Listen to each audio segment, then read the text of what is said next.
Thom, I've kept my powder dry for this last almost week since Donald Trump's election, which is absolutely no surprise to me. But what I am astounded by is that it is such a surprise to other people, and I find that very an ominous reality. And if I might, I know that you don't cotton to, pardon the phrase, people reading on your program. The author of this piece, which is about to be published in a few moments, called The Man in the Mirror, I'd like to, if I could, read a paragraph from it. Sure. Go for it. Donald Trump won because he is a true reflection of what the United States is. He is a reflection in the spiritual and social mirror of the United States. The Republicans figuratively, if not literally, embrace and adore the grotesque, selfish, entitled, greedy, racist, obese, vile creature that they see in the mirror, while the Democrats would rather lie to themselves and say that isn't me.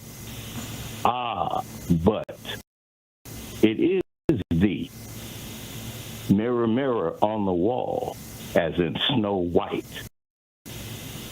Racist tropes will always be the trump card, pardon the ridiculous pun, in the United States. We saw it from the times of the Civil War to super predators and the crime bill, to Willie Horton ads, to black people from Haiti eating cats and dogs. And the media was complicit in this time when Donald Trump, and during that debate with Kamala Harris, made that ridiculous statement. The media jumped on weeks instead of just saying he said something ridiculous, because you see immigration and the border repeatedly he said that is his central issue. And as long as that, and until we understand that, and I know it's uncomfortable for people who probably, many in any event, have good hearts, you cannot get past it. Racism is always going to be, especially anti-blackism, the sexiest thing in U.S. politics. Yeah. It has been repeated over and over and over again. What Donald Trump did was a tried and true strategy. Yep. And he won on it. Yep. And he didn't, I went so far as to say right after, within a week of Joe Biden's State of the Union address this year in March, within a week, a piece called the State of the Union 2025. And I'm not plugging myself. I'm simply saying that I'm not understanding how this is a surprise to anyone. Because I'm not I said this to you before, I'm not the sharpest knife in the drawer, but I'm the dull ones. And how no one could see this coming really is worrisome to me.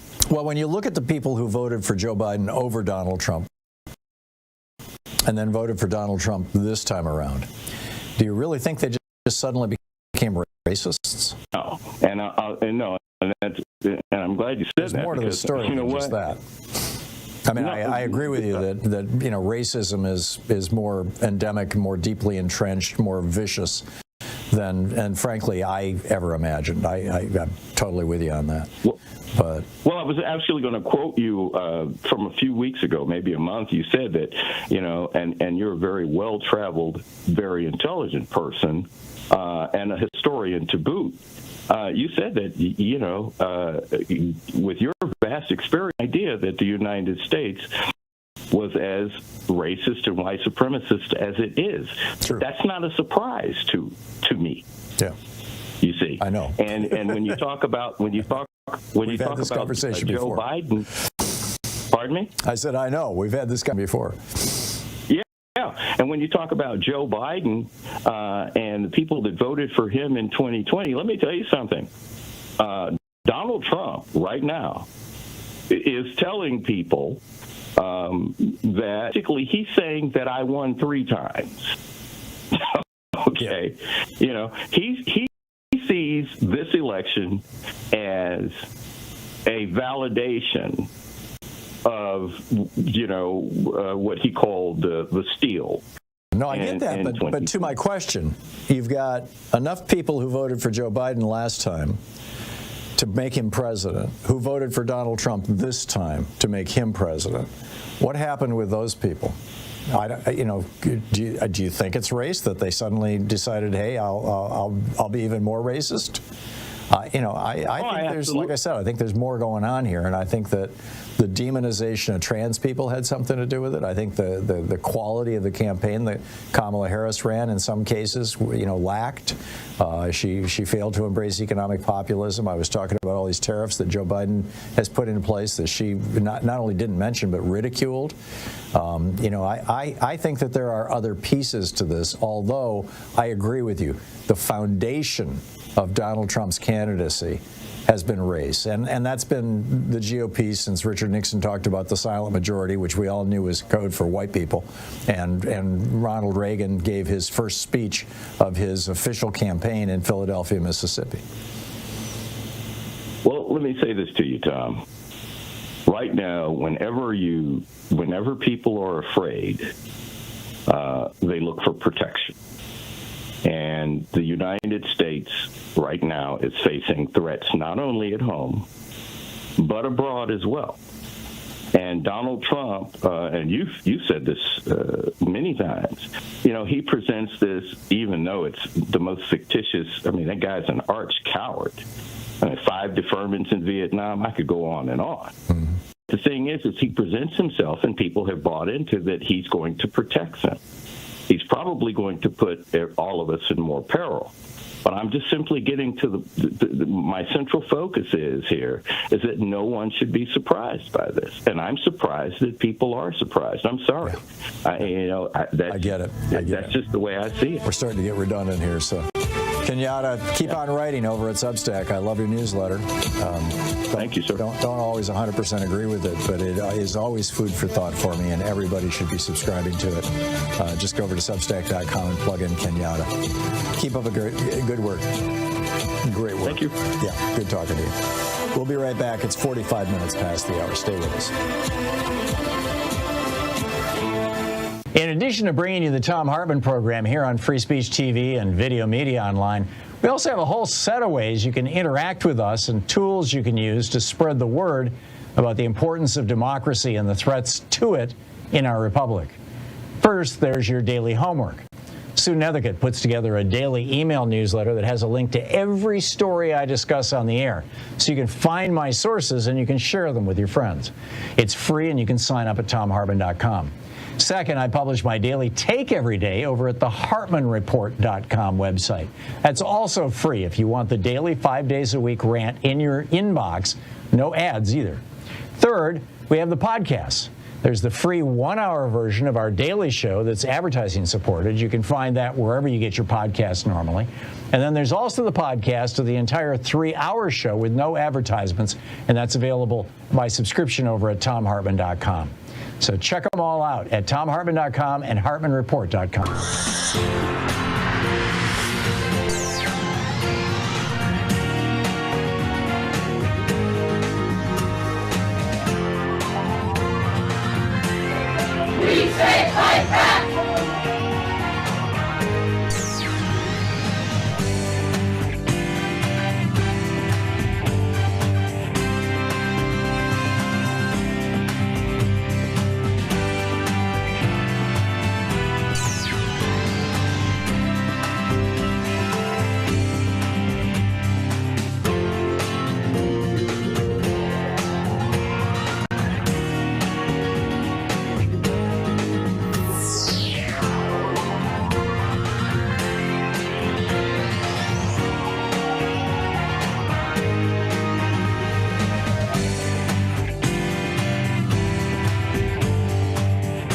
Our book today in the Thom Hartmann Book Club is The Black Panthers, Portraits from an Unfinished Revolution, edited by Briasha and Yohuro Williams. This is from Chapter 1, In Defense of Self-Defense, Pathways to the Black Panther Party. People joined the Black Panther Party for many different reasons. The moment of politicization was different for everyone, but a few were commonly shared, including the 1963 bombing of the 16th Street Baptist Church in Birmingham, Alabama, and the 1965 Watts Urban Rebellion. A more general sense of frustration and alienation compelled others to join the Panthers' ranks. The party exerted an enormous pull on the imagination of the members, especially those who had experienced police brutality. In the rebellious spirit of the times, the party's bold stance on self-defense resonated with those seeking fresh alternatives for achieving social justice and black liberation. Party members expressed a deep appreciation for other aspects of the Panthers program, including its community service programs, which grew out of a genuine love for the people.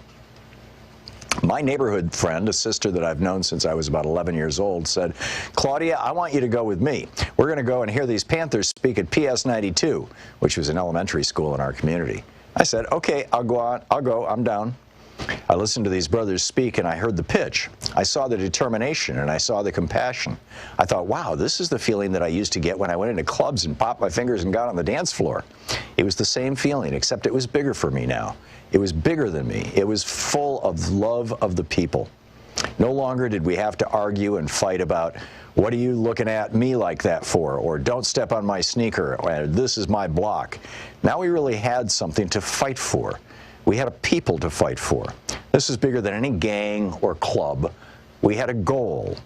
We had something to look forward to, which was the betterment of black people.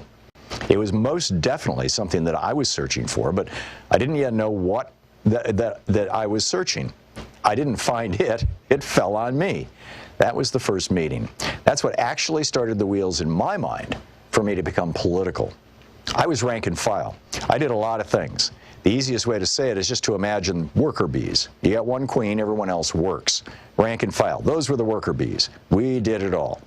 The one thing I enjoyed the most was teaching the political education classes on 7th Avenue in front of the Harlem office. That was the most fruitful. But anything I did, it was for the love of the people. Wherever I was sent, or whatever I had to do, it didn't matter anymore because it was for the love of the people. We were trying to get the word out. If I had to sell 125 papers in a day and I got close to that goal, then I did a good job. I was originally from Queens and came out of the Corona branch of the Black Panther Party. When the Panther 21 were arrested and went to jail, in order to keep those offices open and functioning, Panthers were sent all over the city to Harlem. I was one of the Panthers that ended up in the Harlem branch. That's how I got to be there on Wednesday nights to give the PE classes, the political education classes. I was extremely nervous the first time, but once I found my voice, then it went like clockwork. A lot of the people in the community who were just walking by were like, well, let me stop and see what this little girl is talking about, because I was indeed a little girl at that time. We started off every PE class with a 10-point program, and we ended every PE class with, okay, let me hear from you guys. What do you want to see different in your community, and how are you living? Then we would get the feedback, and then we would know how to concentrate our efforts. Rent strikes were crazy, because if you had to live like that, why should you pay rent? We did clothing drives. We did food drives. We did, of course, the breakfast program. There were a lot of other things that happened, and they might have been more meaningful, but those PE classes stayed with me. We were outside on the street in front of the office. When you were giving a class or you were having a talk inside the office and there were only Panthers around you, the feeling was just different than outside on the street. The Panthers knew what you were doing because they were Panthers and they were doing the same thing. Outside, there were constant questions and answers with the people. You had to give yourself up when you were outside in that crowd. You never knew who was going to say, we don't care about that, we don't care about you, you need to go away. There were a lot of people that just did not know where we were coming from and were afraid that if they were seen in the office or if they were seen asking questions, that they'd get reprisals, that they'd end up getting hurt. They were afraid. Things went so fast. Time seems to accelerate when you're always looking over your shoulder. At this time, it was all-out war against the Panthers, and brothers are being shot down in the street or set up or going to jail for years. We have brothers in jail since that time, 40, 41 years. We've had brothers that we've lost on the inside that we can't let the world forget. The government said, okay, we're going to lock them up and throw away the key and no one will ever care. But it's not true. We want them out. We want freedom for all political prisoners. We don't want any more of them to die on the inside. That's the biggest injustice. There were times when our cadre consisted of almost nothing but women. And that was when the brothers were locked up or had to go underground. I remember being on a front line against a policeman on horseback and being 6 months pregnant. What we wanted was a simple street light, and we got the community out there and we blocked traffic. I didn't know whether I was going to be trampled, my baby killed, but I knew I had to be there. I was an active member of the party from 1968 to 1971, and in those few years, I aged 10, 15 years. We didn't have much time to be little girls. We went straight to womanhood. Talking about these things is bringing up all of these feelings, though I hadn't thought about or touched on them for a long time. It seems that as you get older and you look back on the things that you've done in your life, you say, oh my God, I could have gotten killed then. When you're young, fear is not really in your vocabulary, and once you look back, you wonder, why wasn't I afraid? We didn't have much time to be afraid. It was all about survival. The Black Panthers. This is the Thom Hartmann Program.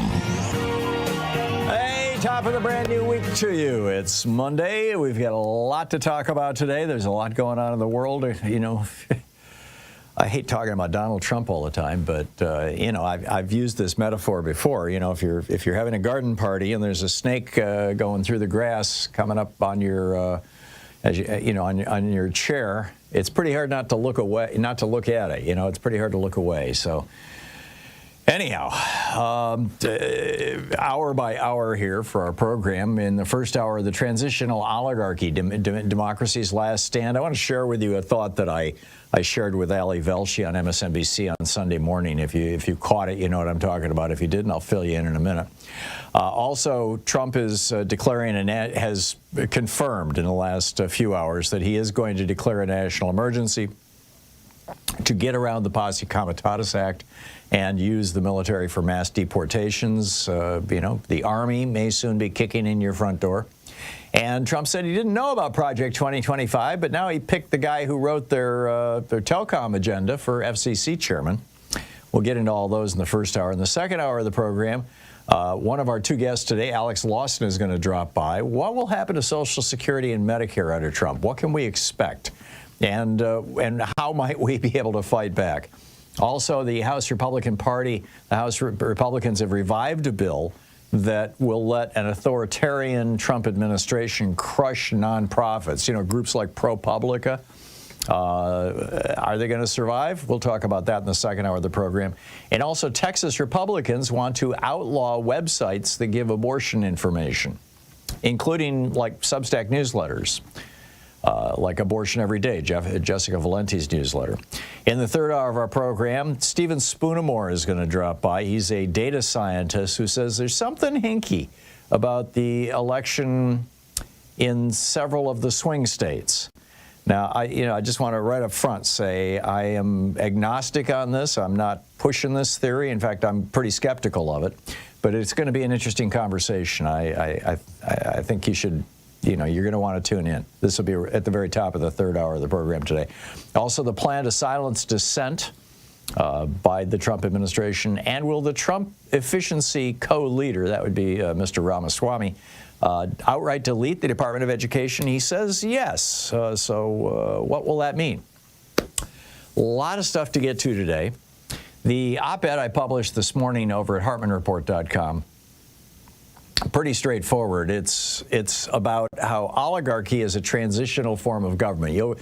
Longtime listeners of this program will recall that 7-8 years ago, maybe a little longer, Jimmy Carter was on this program, ex-President Carter, and he made the comment that we were talking about Citizens United. And he made the comment that as the result of Citizens United, America is no longer a democracy, that we have become an oligarchy. Oligarchy is a form of government where basically the government, it can still look like a democracy. You still hold elections and all that kind of stuff. But what the average person wants doesn't happen. Instead, what happens is what billionaires, what very rich people want, because they have either seized control of government indirectly by seizing control of the political process of the politicians themselves, or they have become the government. In this case, you know, having an oligarch as president, having oligarchs in the cabinet, having oligarchs, run the media, all that sort of thing. That's all oligarchy. And that's pretty much where America is at and has been for, at least a decade. I would argue a little longer than that. I mean, how long has it been since, there was that era, there was that point in time from the 1930s until the 1980s where Americans regularly got what they wanted. We got Social Security, we got the right to unionize, we got the minimum wage, we got unemployment insurance, we got Medicare, we got Medicaid, we got the Civil Rights Act, we got the Voting Rights Act. We got just all kinds of good stuff happened. Section 8 housing supports, relatively free colleges and universities, are very, very inexpensive. Top-notch, high-quality, brand-gleaming new schools, an interstate highway system. Basically stuff that we wanted, we got. All that pretty much came to a halt in the mid-1980s. If you think back over the last 40 years, can you think of any major programs that have rolled out that reflect what people want? I mean, we're the only developed country in the world that has 500,000 medical bankruptcies a year. People would rather not have that happening here. It doesn't happen in other developed countries, but no, we still have that. Obamacare, I think you could argue, is the only major program we got, and really that was a giant giveaway to giant health insurance companies. So, which is not to say it didn't help a lot of people, but it helped a lot of people in a way that really helped the oligarchs. So, again, another symptom of oligarchy. So we've been in this oligarchy thing for at least a generation. And the thing about oligarchies is that they are often very unstable. Eventually what happens is people figure out that they've been screwed. And you see the cracks showing. You see you see people figuring this out in the presence, in the rise, in the increase in politicians and truth tellers within society, pointing out that the average person is getting screwed and the rich are getting richer. In our case, I would say, Bernie Sanders nearly taking the 2016 Democratic nomination from Hillary Clinton, had the Democratic Party itself not stepped in and intervened and said, no, wait a minute, we already promised this to Hillary. Had that not happened, there's no doubt in my mind Bernie would have easily beat Donald Trump, because they were both arguing the same thing, that it's time to overthrow the oligarchy, except that Donald Trump was an oligarch. And, and many of his claims turned out to be complete BS. So anyhow, that was an early sign. So oligarchy, as I said, is unstable. At some point, the people figure out they've been screwed. And what do? They start rising up. They start saying, no, we want something different. And what that something different typically turns out to be is one of two things. Either people say, we want our democracy back, and they move back toward democracy. This is what happened in Brazil when Jair Bolsonaro was overthrown, in a democratic election, when, Bolsonaro was kicked out and is now being prosecuted. In fact, he fled to Mar-a-Lago, you'll recall. I mean, oligarchs know oligarchs, and kleptocrats, or whatever you want to call them. So either a country returns to democracy. I think at some level you could argue this is what's happening in Mexico right now as well. Or the oligarchs say, enough already. We're going to put down, our foot. It's time for the iron fist. Forget the velvet glove over it. And they start crushing dissent. And they start putting people in jail. And they start, bankrupting the media. And they, just all these things that Viktor Orban has done, that Vladimir Putin has done, that Duterte did in the Philippines, that Erdogan is doing in Turkey. You see this all over the world in countries that were formerly democracies, moved into oligarchy, and then when the oligarchs were challenged, they became autocrats in response to those challenges. And so the question is, which way is America going to go? And I think we'll probably know the answer to that question about more or less 2 years from right now. because, the next 2 years, Donald Trump is going to do his best, right? Presidents always get the most done in the first 2 years of their presidency, really the first year, because by the second year, everybody in Congress is running for re-election. A third of the Senate and 100% of the House of Representatives running for re-election, and state houses all over the country and everything else. And so everybody's kind of scrambling, and not a lot of new or innovative or amazing stuff gets done.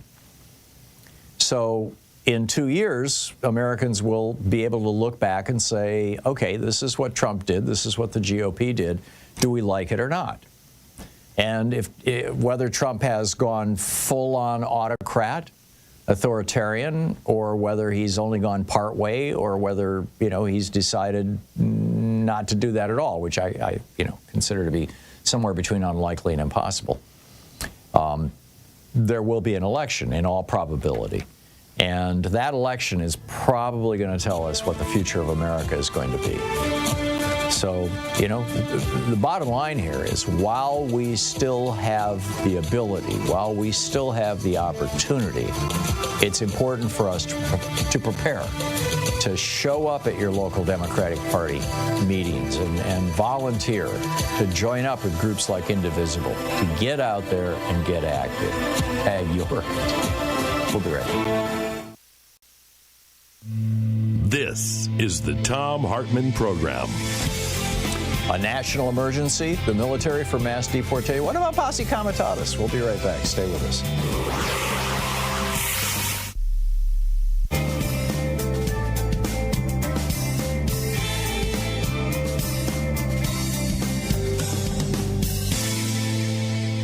And welcome back. Dennis in Aptos, California. Hey, Dennis, what's on your mind today? Well, a few things. First off, really quickly, I don't see how anybody who voted for Tammy Baldwin, a lesbian, and Ruben Gallegos, Wisconsin and Arizona, voted for Trump at the same time. But a bunch of people Maybe did. A few did. Well, I think there's been some shenanigans, but, again, that's conspiracy theory. Yeah. What I really wanted to talk about, though, was there's an area of San Francisco called Visitation Valley. It's sort of in the southeast of San Francisco.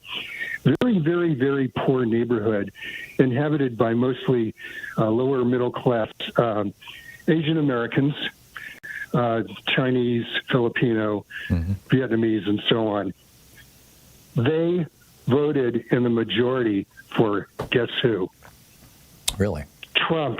Yeah. Trump. Not St. Francis Woods, not Pacific Heights, not the Marina District. All those places voted for Harris. Those are the richest parts of San Francisco. Right. The poorest part. All I can say is that there are quite a few Filipinos that work there. I did teach in Watsonville and Salinas. Quite a few Filipino Americans in those two towns. They tend to be very, very conservative. Right, social. Lots of military service. Yeah. So I think that explains part of it. But again, I think they're also very Catholic. A matter of, very Catholic too. So abortion becomes an issue. There's Hispanic Americans that live there too, but it's predominantly Asian American in Visitation Valley. So there you go. People who voted against their best economic interests voted for the orange clown. And, I'm reading a lot of things online, replies by people on YouTube and so on. A lot of people saying, especially people like me. I mean, I don't have that much to worry about because I'm pretty much financially set. But, I could take a hit on the stock market in particular with the economy. I mean, during the pandemic, I lost quite a bit, but it rebounded, and I made back my losses. But a lot of these people, they don't have much. They're renters, and they're going to get hurt. And I have to admit, I have no sympathy for them. I really don't. They should have known better, but they watch Fox and they let themselves get BS'd. Well, even if they didn't watch Fox, they got carpet bombed with advertising. I mean, exactly, yeah. And I think I brought up the NFL games on TV. and so on. But still, I mean, a lot of it might be the lack of history, like you say. It's taught. I taught it myself, teaching American history. The Depression, I usually would spend a little bit more time on the Depression than many of the other teachers, because I wanted to drive the point home that the rich screwed the poor, and that's why we had the Depression. Right. But, a lot of people are just ignorant, or they want to forget it, or they think, well, that would never happen again. Well, it did during the pandemic, and it could again with a second. Every Republican president since Eisenhower has had a major recession during their presidency, and not one Democratic president has. Jimmy Carter had a recession, but he started under Reagan, under Reagan. So, under Nixon, or under Ford. Nixon. So here we are. Here we are. Dennis, I got to run. Thank you.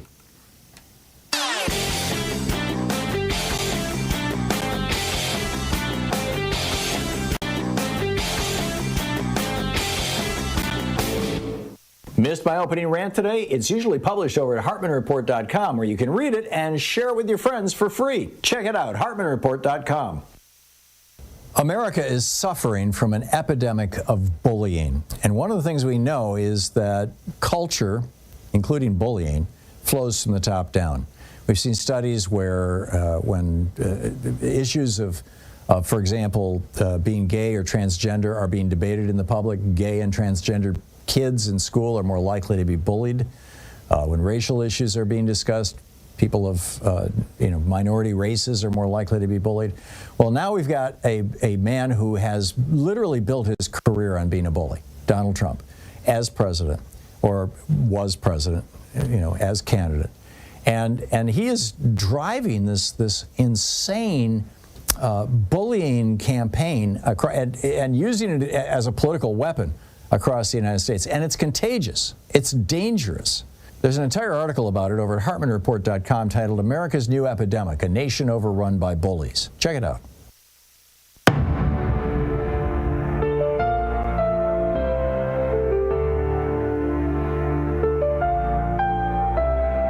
Crossroads lie before us, the shadows grow so near.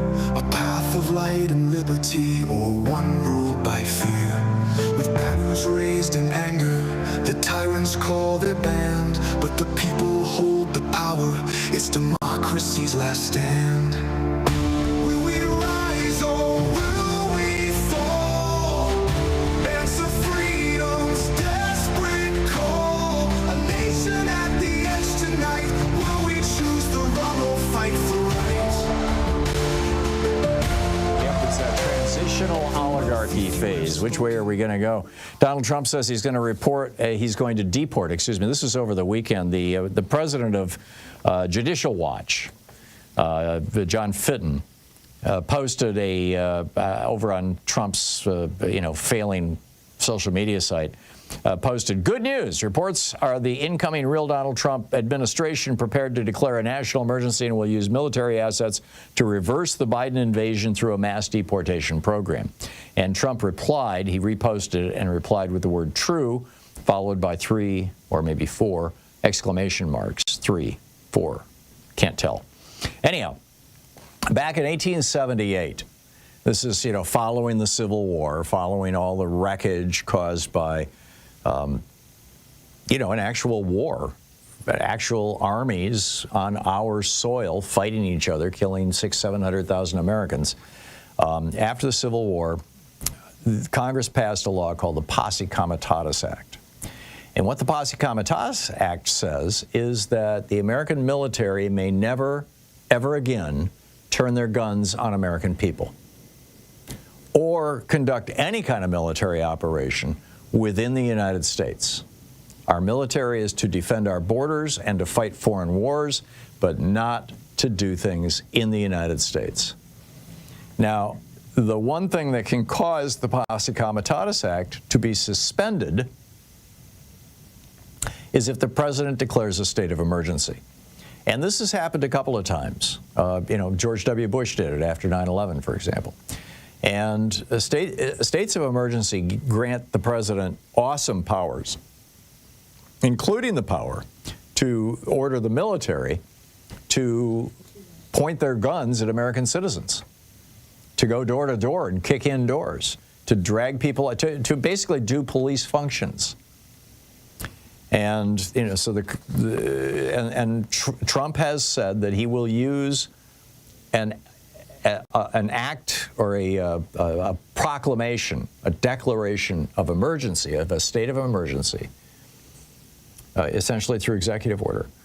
He will declare a state of emergency and use that to direct the military to kick people out. Now, the act, back in 1878, the act only applied to the Army.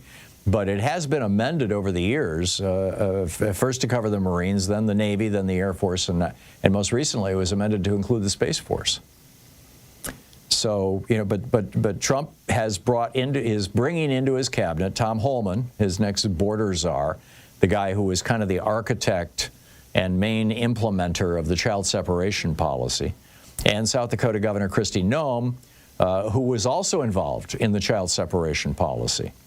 So keep an eye on this one.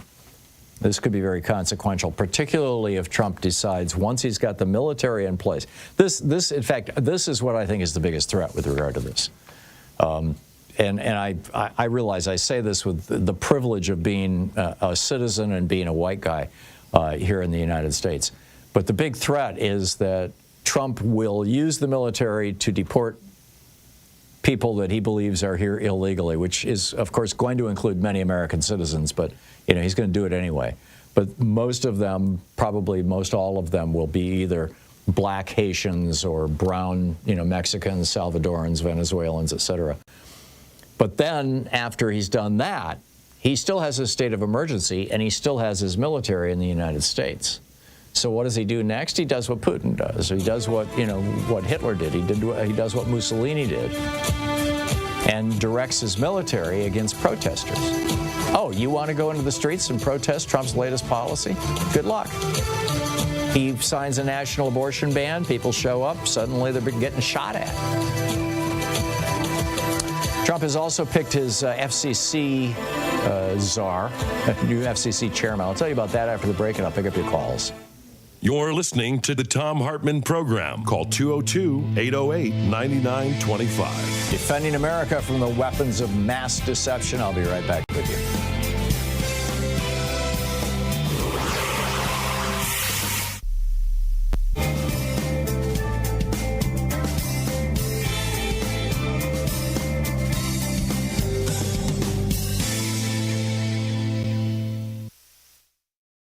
Our book today in the Thom Hartmann Book Club is The Hidden History of Big Brother in America, How the Death of Privacy and the Rise of Surveillance Threaten Us and Our Democracy. This is from the introduction, titled The Big Picture of Social Control versus Democracy.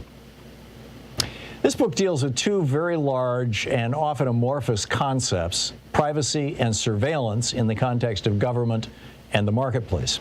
Both concepts have undergone changes over the millennia of recorded human history, and those changes have dramatically sped up and expanded over the past few centuries, starting with the widespread use of the printing press in the mid to late 15th century, when books and newspapers began to proliferate across Europe, and in the rest of the civilized world by the end of the 17th century, civilized in quotes. The development of radio, television, and the internet in the 20th century heightened the need to define more clearly what both concepts meant and how they applied both to governments, the public sector, and to individual and corporate players, the private sector. The thought police and Big Brother are terms introduced into the popular lexicon by George Orwell in his novel 1984. Big Brother was the overweening, all-powerful government of Orwell's novel. And the thought police were those who managed to burrow so deeply into every citizen's behavior, speech, and even thoughts that they could control or punish behavior based on the slightest deviations from orthodoxy. Orwell was only slightly off the mark. Big Brother types of government and thought police types of social control are now widespread in the world and incompatible with democracy, as I'll show in more detail later in the book.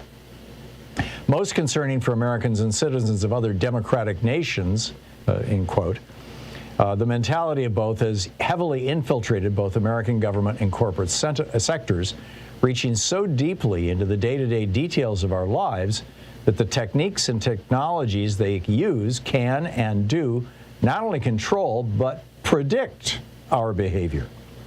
The goals of those who violate privacy and use surveillance is almost always social control and behavior modification.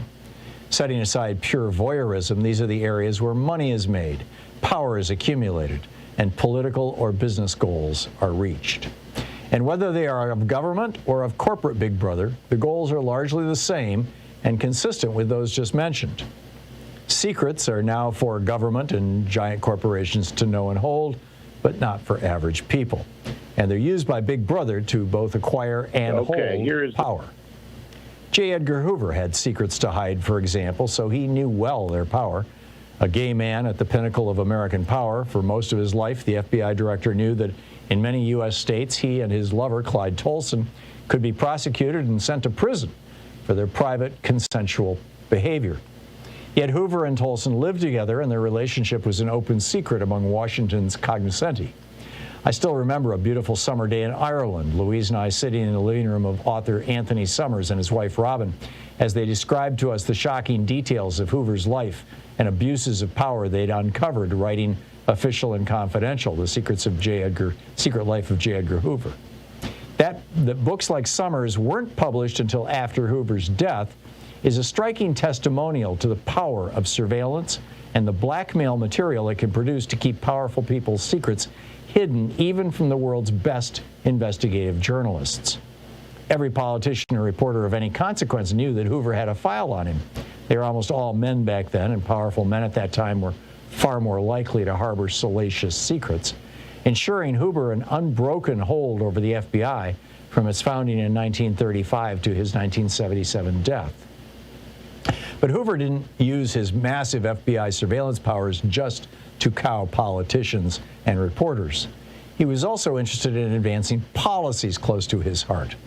A dedicated white supremacist running an FBI where all meaningful power was held in white hands throughout his life, Hoover, or an underling at his behest, famously sent FBI surveillance tapes of Dr. Martin Luther King Jr. having an extramarital affair to the civil rights leader himself, implying that they'd next go to his wife and the public if he didn't commit suicide.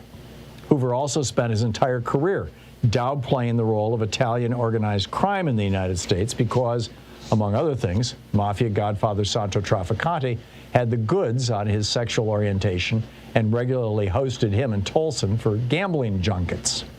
When, in 1961, Attorney General Robert F. Kennedy overruled Hoover and began prosecuting the mob, with the number of cases brought shooting up from dozens annually to over 700 a year in the early 1960s, the mafia backlash eventually destroyed the Kennedy dynasty. There's a more modern story of how surveillance and invasions of privacy have impacted American politics. The rise to the presidency of serial rapist, wannabe fascist, and crooked businessman Donald Trump. The biggest big brother of the corporate world, Facebook, had for years been compiling massive troves of personal data on Americans, even Americans without a Facebook account, as any page with a Facebook logo on it can send your browsing activity back to Facebook. And sometime in the mid-2010s, Cambridge Analytica hired a data scientist to put together an app that could suck down that data without Facebook's knowledge. Cambridge once bragged that they ended up with more than 4,000 data points on each of 230 million Americans. The book, The Hidden History of Brother in America, How the Death of Privacy and the Rise of Surveillance Threaten Us and Our Democracy, by Thom Hartmann.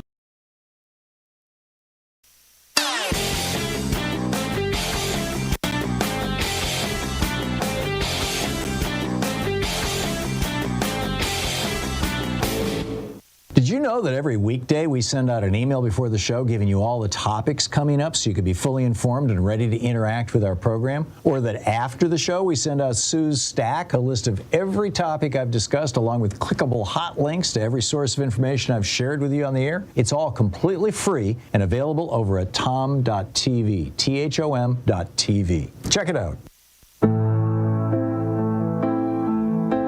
I doubt it.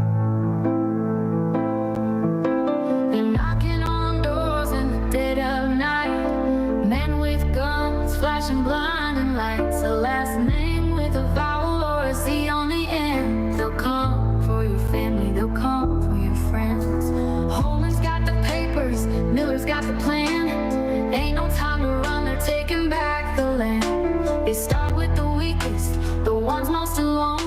ripping families apart just to claim the throne. Welcome to Trump's version of hell, where freedom fades in the darkness. Trump's version of hell, indeed. Welcome back. Speaking of the media, Donald Trump, well, first of all, I don't know if you caught it this morning, but over the weekend, Joe and Mika, Joe Scarborough and Mika Brzezinski went down to Mar-a-Lago to kiss Trump's ass. Apparently, they had a very friendly conversation. He was in good spirits. Yeah. He always is when somebody comes and kisses his butt, right? He, meanwhile, is threatening to sue Ann Seltzer. Now, Ann Seltzer is probably a name that sounds familiar, but you're not sure why. She was the Nevada pollster who did the poll just before the election suggesting that Kamala Harris was going to easily win Iowa. Or maybe she's based out of Iowa. I thought she was based out. No, I believe she's based out of Iowa because it was published in the Des Moines Register. And she has announced that she's retiring. But Trump has announced that he thinks she should be prosecuted or investigated. And then, of course, he filed that $10 billion lawsuit against CBS News because 60 Minutes interviewed Kamala Harris, and, he turned down their offer, and so he says he didn't get equal time. They did offer him equal time. In fact, I think they gave him equal time after some sporting event or something. But he had posted on his failing social media site, 60 Minutes should be immediately taken off the air. Election interference. CBS should lose its license. All right. Speaking of the media, of course, is regulated by the Federal Communications Commission. Brendan Carr is the senior-most conservative Republican member of the FCC's board, the commissioner, they call him. And he will be the next commission chairman. He was the author of Project 2025's bit about what should be done about, social media and television and all that kind of stuff. I'll just share this straight up with you. This is from the Washington Post.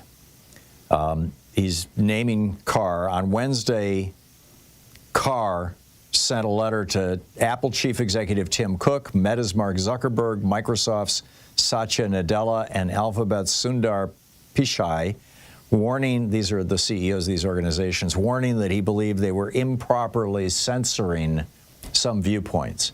Now, these are all websites that have historically, or organizations or groups or whatever, that have historically not looked kindly on, open Nazism, for example. People posting swastikas and stuff, calling for Jews or black people to be murdered. And he writes, Americans have lived through an unprecedented surge in censorship. Your companies played significant roles in this improper conduct. That's the quote from the letter. He also said he was, back to the Washington Post, Carr has also indicated he would scrutinize TV broadcasters in instances that Republicans view as political bias. When Kamala Harris appeared on Saturday Night Live, Carr blasted NBC for trying to evade the equal time rule. This is particularly interesting. The Washington Post writes, Carr's ascent also bodes well for the prospects of Elon Musk. With the two cultivating a close relationship, Carr has visited SpaceX facilities multiple times this year, including trekking to southern Texas last month to witness SpaceX's Starship rocket booster floating back to Earth in a historic landing. Pending decisions before the FCC, writes, Eva Dow and Cristiano Lima Strong for the Washington Post. Pending decisions before the FCC include whether to allow Musk's Starlink satellites to orbit closer to Earth, which would make its internet service speedier and a more fierce competitor to traditional broadband. And Carr has advocated for Starlink to receive hundreds of millions of dollars in FCC grants. Musk's social media platform X also stands to benefit from Carr's vow to scrutinize its rival internet giants such as Facebook and Google. He used to be the number 2 guy to Ajit Pai. Ajit Pai, of course, was the guy who ended net neutrality, an issue that we talked about at some considerable length here. Net neutrality prevents your internet service provider. Say you've got, Acme company providing internet into your home, an Acme company decides that they don't like liberals.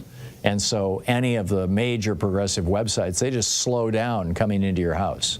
They can do that. It's very, very easy.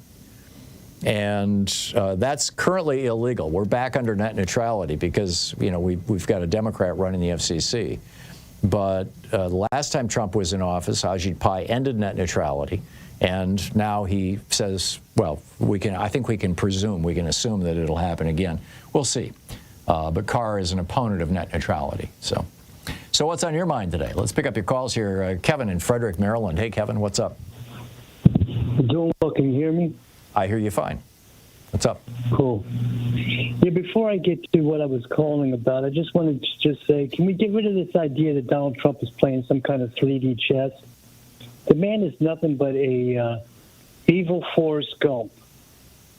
He this past weekend he issued an announcement that he was going to be issuing an executive order to end birthright citizenship, which is in the Constitution and something that he can't do. Right. I mean, the man is, if anything, he's just simply a pawn for other people, a useful idiot.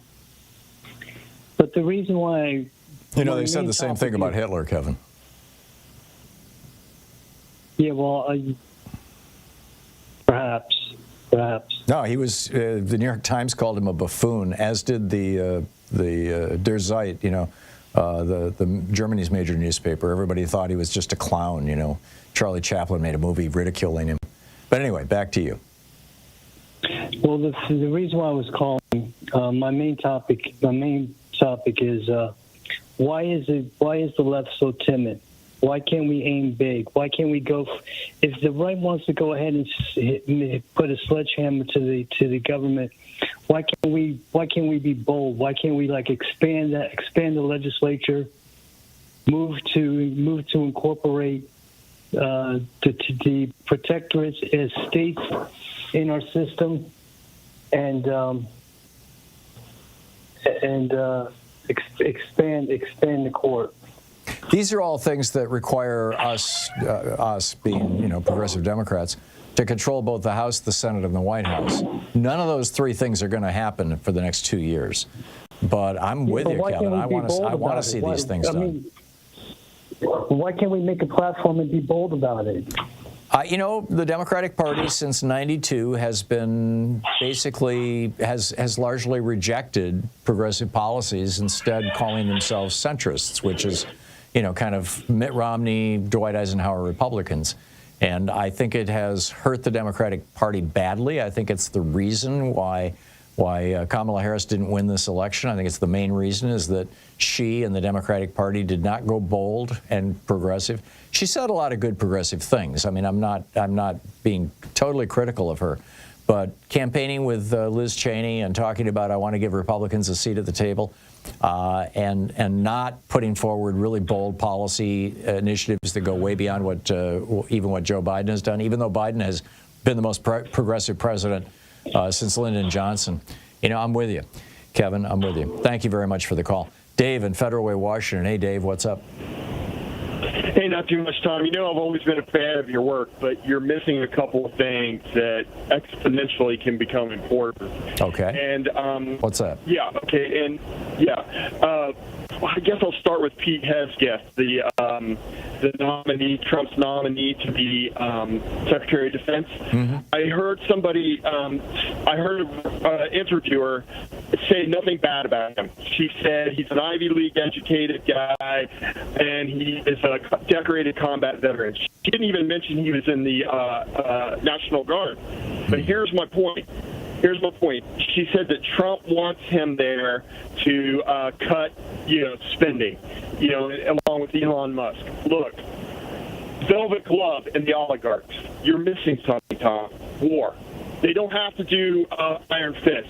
They have the intermediate step of war. And let me tell you something. Really, the fate of the United States is hanging in the hands of a guy named Lieutenant General Asim Malik. He's the head of the ISI in Pakistan.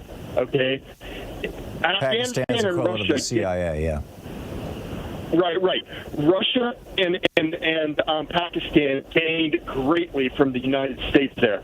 We kept the forces that want to overthrow the Russian, the Russian Commonwealth. Those forces are in southern Russia. We kept them occupied, along with the Swat Valley in Pakistan. All those Taliban forces that want to overthrow Pakistan, the government in Islamabad, the United States kept them at bay. Russia and Pakistan also made huge amounts of money on the U.S. presence there. The other thing we're missing is, Tulsi Gabbard, too. All right, they've already been blinding U.S. intel. She's going to finish off the U.S. intelligence apparatus, all right? The other thing you're missing, Tom, is we have another class, another social economic class. I'm calling it the on-demand social economic class. And this explains why this guy was asked. He said, you and your family are going to be deported. Why did you vote for Trump? He said, because I care more about the economy. He was a Mexican-American. He said, he wasn't an American. He's undocumented. He said he cares more about the economy. And you don't have to listen to Crazy Dave. There's an article about it in the Wall Street Journal, all right, where he's talking about America's on-demand culture is fueling the crisis at the border. You've had callers come up and talk to you about the mudsill theory because you're a history buff. Look, we have a class in America that is being ignored. They fuel the on-demand social economic class. What Democrats can do is say, look, you are not indentured servants. Yes, you transit between poverty and the on-demand class, but you are a human being. We are going to protect you from the oligarchy. That would be a nice start, Dave. That would be a nice start. Dave, thanks for the call. It's 46 minutes past the hour. We'll be right back. Stay with us.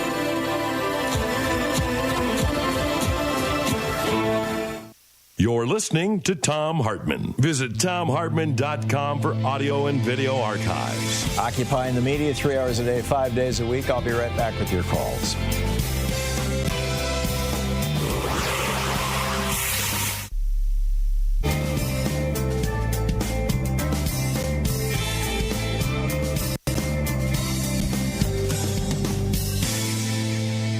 And welcome back. Ed in Chicago. Hey, Ed, what's up? Hey, Tom. Just FYI, I don't know if it's just my phone, but there's a little buffering going on your audio, but that could just be me. Anyway, I'm going to pose the same question to you that I posed to Randy Rhodes last week, and you actually kind of answered it. I was going to ask, what's preventing Trump and his buddies doing to our internet what China's done to theirs? And highly censoring sites, that sort of thing. Is there any firewalls at all? And during a state of emergency, he could do that, but he doesn't even have to do it at that level. I mean, most of the internet is provided to Americans by a handful of massive corporations. You've got SpaceX, you've got Comcast, you've got AT&T. These are not small mom and pop operations. They're massive corporations that are by and large run by right wingers, or owned by right wingers. And so, Trump doesn't have to say we're gonna censor liberal sites. All he has to do is end net neutrality, and all of a sudden, when you try to look at Raw Story or Daily Kos or Alternet or the New Republic or something like that, instead of loading instantly, they take 10, 15 seconds to load, which means that 20, 30% of people just go somewhere else. So yeah, well, no, I'm thinking about your show, Free Speech TV. Sure. All of the above. Yeah. Yeah. Okay, is there anybody in the Democratic Party even talking about that? I don't know what they can do, because like I said, it seems like we're kind of SOL on this. Well, what we're going to see over the next 2 years, I suspect, is an awful lot of instantaneous outrage reaction that will be largely impotent because Trump basically controls all the levers of power. He controls the Supreme Court, he controls the House, he controls the Senate, or he will. And the White House. So no, I don't see anything that could prevent that from happening. Frankly, I hope not. I hope not. And that's where everybody needs to learn what a VPN is and how to use it, like they do in Hungary and Russia. So, step one. But if you can afford them, that's another thing. Yeah, too. well, and by the way, they used to be an advertiser on our program. They're not any longer, and we don't get any money from them. But my experience has been that ExpressVPN is the best one out there, and it's fast, it's efficient, and it's relatively cheap. But yeah, learn what a VPN is. Ed, I want to catch another call here. Thank you, Dan in Dundee, Florida. Hey, Dan. Or Dundon? Hey, Tom, Dunedin. Dunedin. Okay. Florida. I'll fix that. Thank you. No problem. Thank you. First time caller, long time listener. I was listening to you last week or a week or so ago, and I thought you said something about Medicare Advantage plan. No, I was talking about the Part D plan, your drug company plan. Right. The person called in and said that they were using Mutual of Omaha for their Medigap plan, which is the fill in the 20% on regular Medicare, and that used to also have its own Part D plan associated with it. Mutual of Omaha announced this year that they're going to cancel that Part D program, and you're on your own. And WellCare is one of the better Part D plans that doesn't cost anything. Okay, because I have WellCare Part D now, and I was concerned about, I thought you said replace it with Medicare Advantage. No, God, I'd never say that, Dan. I didn't think so. Sorry if I said it in a way that wasn't clear. Dan, thanks a lot for the call, and good on you for clarifying. It's 51 minutes past the hour.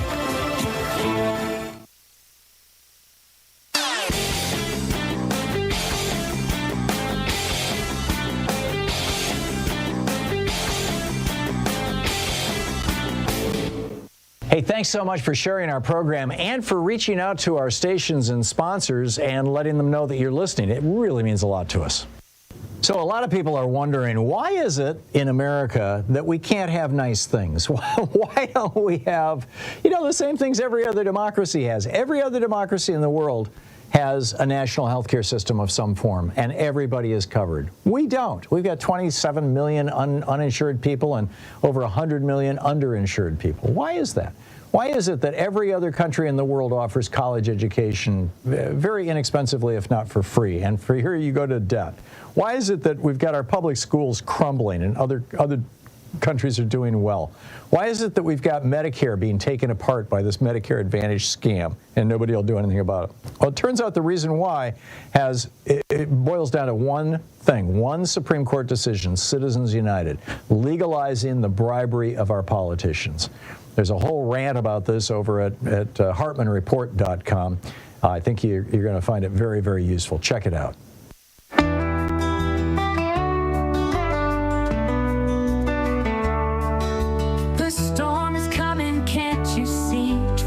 With a blueprint for tyranny, wants the press silenced, justice blind, erasing truth, controlling minds. He'll sue the papers, take them down, hand the power to the richest in town.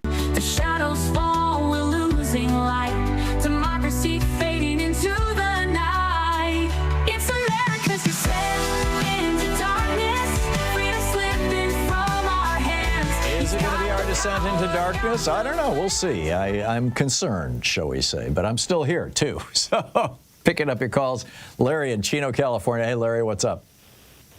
Hey, I'm 80 years old, and my wife is 70 years old. We're retired. We're on Medicare, Medicaid, and Social Security. And I'm wondering, how much trouble am I in? With the Trump presidency? Yes. It's hard to say at this point. I mean, we've always thought, or the conventional political wisdom has always been that Medicare and Medicaid and Social, in particular, Social Security, were the third rail. Project 2025 called for Medicare to be phased out and replaced by Medicare Advantage, and called for substantial changes in Social Security the effect of which would be cuts. Reagan, of course, cut Social Security back in 1980, I think it was 6, by raising the retirement age from 65 to 67, reducing the rate at which benefits grow over time. The annual cost of living, the COLAs. Yeah. Those got recalculated, and so they've been much lower. So you actually, prior to Reagan, you could actually live on Social Security. Now it's pretty much considered supplemental income, and so I'd be very concerned about it. And what wouldn't surprise me at all, Larry, although I haven't seen anything specifically about this, is if Trump tries to do what George W. Bush tried to do in 2005. I remember that. Yeah, which is essentially roll out Social Security Advantage. We're going to let you roll your Social Security assets into a bank account, essentially, which will be invested in the stock market on your behalf, sort of like an IRA. Social Security Advantage, right? Right. Yeah. And we'll see. But the big bankers would love to have that. You're talking, the Social Security Trust Fund is $2.5 trillion. If a half a dozen big banks in New York could get their hands on that, it would mean literally billions in instantaneous profits for them.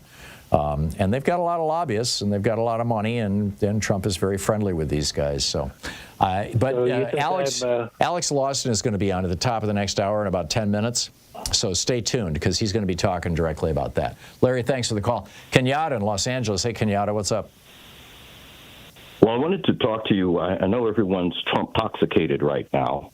There are a couple of things outside of Trump that I'm keeping my eye on, and particularly there are simultaneous criminal trials going on, murder cases.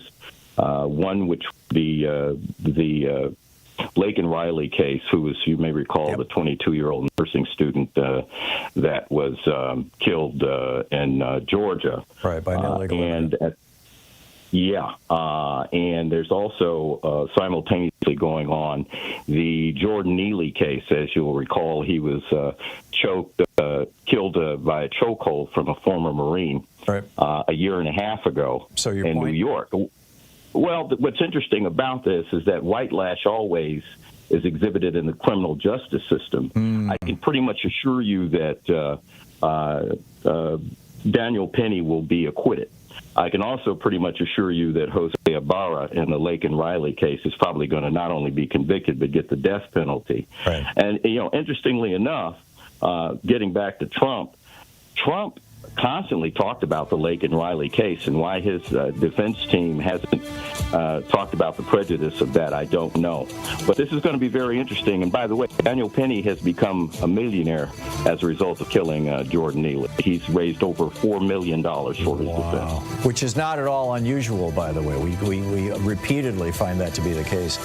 Kenyatta, thank you. Thank you for pointing that out. Solid stuff. We'll be back on the other side of the break with Alex Lawson. Stay with us. You're listening to Thom Hartmann.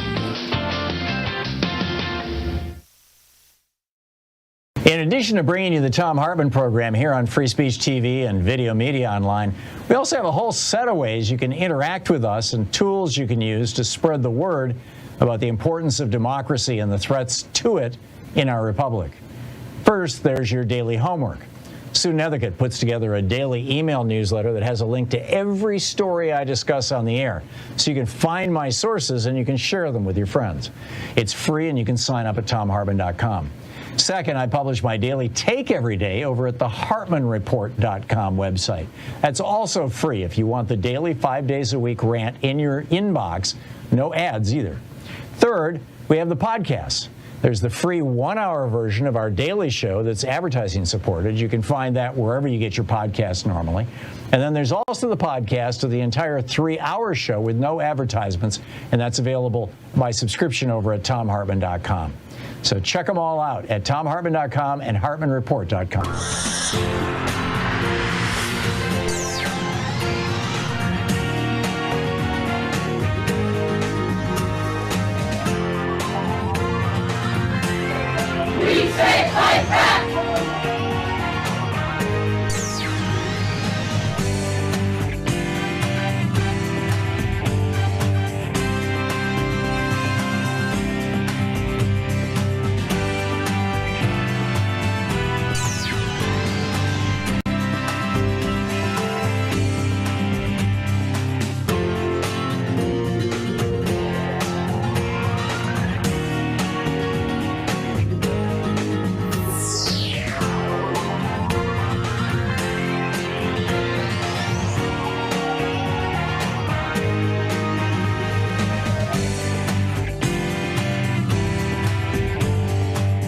book today in the Thom Hartmann Book Club is Stolen Focus by Johann Hari.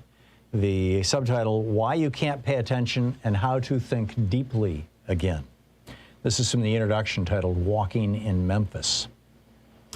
When he was 9 years old, my godson developed a brief but freakishly intense obsession with Elvis Presley. He took to singing Jailhouse Rock at the top of his voice with all the low crooning and pelvis jiggling of the king himself. He didn't know this style had become a joke, so he offered it with all the heart-catching sincerity of a preteen who believes he's being cool. In the brief pauses before he started singing it all over again, he demanded to know everything about Elvis. And so I jabbered out the rough outline of that inspiring, sad, stupid story. Elvis was born in one of the poorest towns in Mississippi, a place far, far away, I said. He arrived in the world alongside his twin brother, who died a few minutes later. As he grew up, his mother told him that if he sang to the moon every night, his brother could hear his voice. So he sang and sang. He began to perform in public just as television was taking off. So in a sudden swoosh, he became more famous than anyone had ever before been. Everywhere Elvis went, people would scream until his world became a chamber of screams. He retreated into a cocoon of his own construction where he gloried in his possessions in place of his lost freedom. For his mother, he bought a palace and named it Graceland. I skimmed through the rest, the descent into addiction, the sweating, gurning, stage jammering in Vegas, the death at the age of 42. Whenever my godson, who I'll call Adam, I've changed some details here to avoid identifying him, asked questions about how the story ended, I got him to duet Blue Moon with me instead. You saw me standing alone, he sang in his little voice, without a dream in my heart, without a love of my own. One day, Adam looked at me very earnestly and asked, Johann, will you take me to Graceland one day? Without really thinking, I agreed. Do you promise? Do you really promise? I said I did. And I never gave it another thought until everything had gone wrong. 10 years later, Adam was lost. He had dropped out of school when he was 15, and he spent literally almost all his waking hours at home alternating blankly between screens. His phone, an infinite scroll of WhatsApp and Facebook messages, and his iPad on which he watched a blur of YouTube and porn.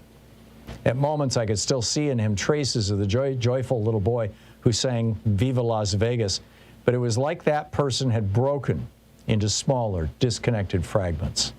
He struggled to stay with the topic of conversation for more than a few minutes without jerking back to his screen or abruptly switching to another topic.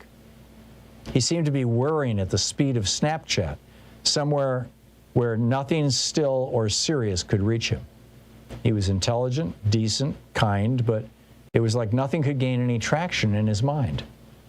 During the decade in which Adam had become a man, this fracturing seemed to be happening to some degree to many of us.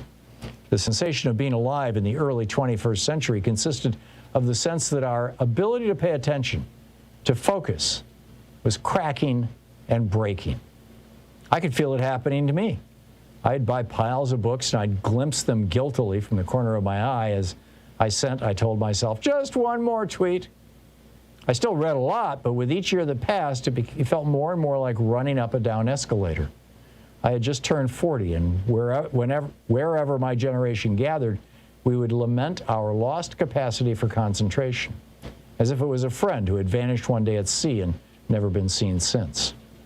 Then one evening, as we lay on a large sofa, each staring at our own ceaselessly shrieking screens, I looked at Adam and felt a low dread. We can't live like this, I said to myself. Adam, I said softly, let's go to Graceland. What? I reminded him of the promise that I had made to him so many years before.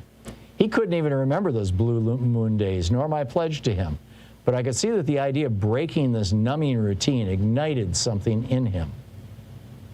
He looked up at me and asked if I was serious. I am, I said, but there's one condition. I'll pay for us to go 4,000 miles. We'll go to Memphis and New Orleans. We'll go all over the South, anywhere you want. But I can't do it if when we get there, all you're going to do is stare at your phone. You have to promise to leave it switched off except at night. We have to return to reality. We have to connect with something that matters to us. He swore he would, and a few weeks later, we lifted off from London Heathrow toward the land of the Delta Blues. When you arrive at the gates of Graceland, there's no longer a human being whose job is to show you around. You're handed an iPad, and you put in little earbuds, and the iPad tells you what to do. Turn left, turn right, walk forward. In each room, the iPad, in the voice of some forgotten actor, tells you about the room you're in, and a photograph of it appears on the screen. So we walked around Graceland alone, staring at the iPad.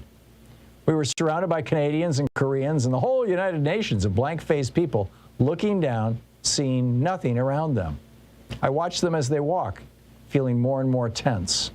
Occasionally, somebody would look away from the iPad, and I felt a flicker of hope, and I'd try to make eye contact with them to shrug, to say, hey, we're the only ones looking around. We're the ones who traveled thousands of miles. The book Stolen Focus by Johann Hari.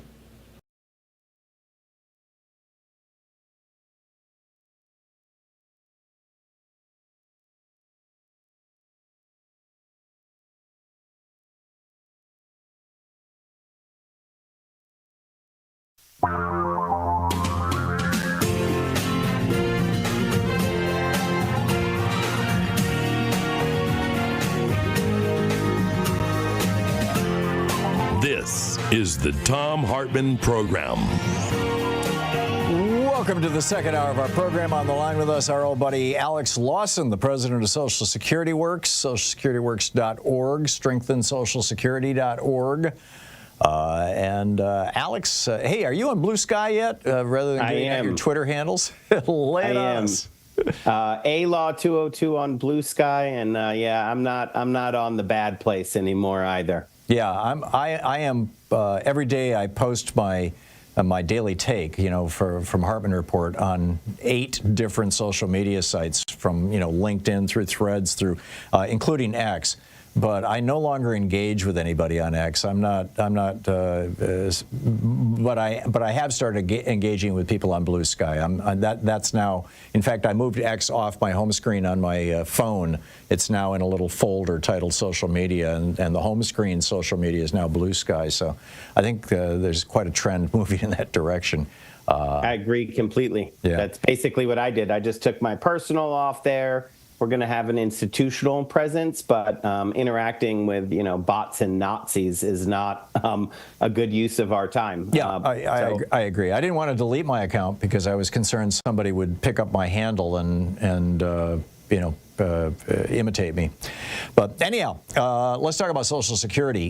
You have been, of course, you're the president of Social Security Works. You've been paying careful attention to Donald Trump and Project 2025 and the people around him and what he's looking at and what he's talking about doing. And in fact, we had a caller in the previous hour who was like, I'm on Social Security and Medicare, and what's going to happen? So what's going to happen, Alex? Oh, it's a tough one to predict the future, except that we know the Republicans don't have new ideas. So we just look at what they've done in the past, and I'm pretty confident in these predictions.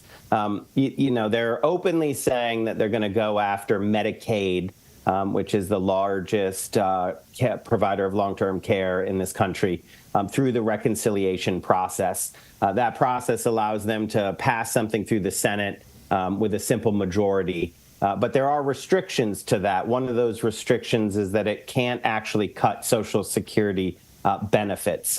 It is a little grayer on Medicare. There's a lot that they can do on Medicare that increases privatization of Medicare. But the real danger is that through reconciliation, they could set up the Cat Food Commission 2.0, with literally the richest man in the world at the head of it, saying that he's going to cut trillions of dollars out of, he's saying it's waste. What he means there is our Social Security benefits. Right. So a real danger is that reconciliation or some other trick is used to empower a smoky back room where they do cut our Social Security benefits, our Medicare benefits, and then empower that commission to pass with a simple majority, up or down vote, with fast track authority. So I know that's a lot, but we're going to have to monitor this at all stages and just expect all of our benefits to be under attack from day one.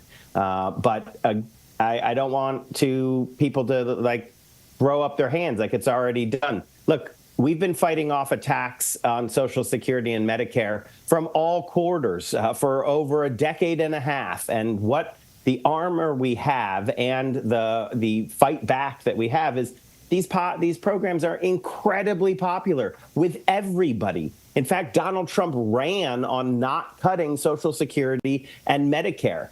His plan on no taxes on Social Security was key to his campaign. He understands the power of Social Security. Now, obviously, we don't believe his promises, but we're going to hold him to that. And we're going to, our sort of watch phrase here, Tom, is sand in the gears and hasten the buyer's remorse. Remembering that nobody voted to cut Social Security. No Republicans, Independents, or Democrats. Nobody voted to cut Medicare. Nobody voted to raise their own drug prices. But that's exactly what the elected Republicans are going to try to do.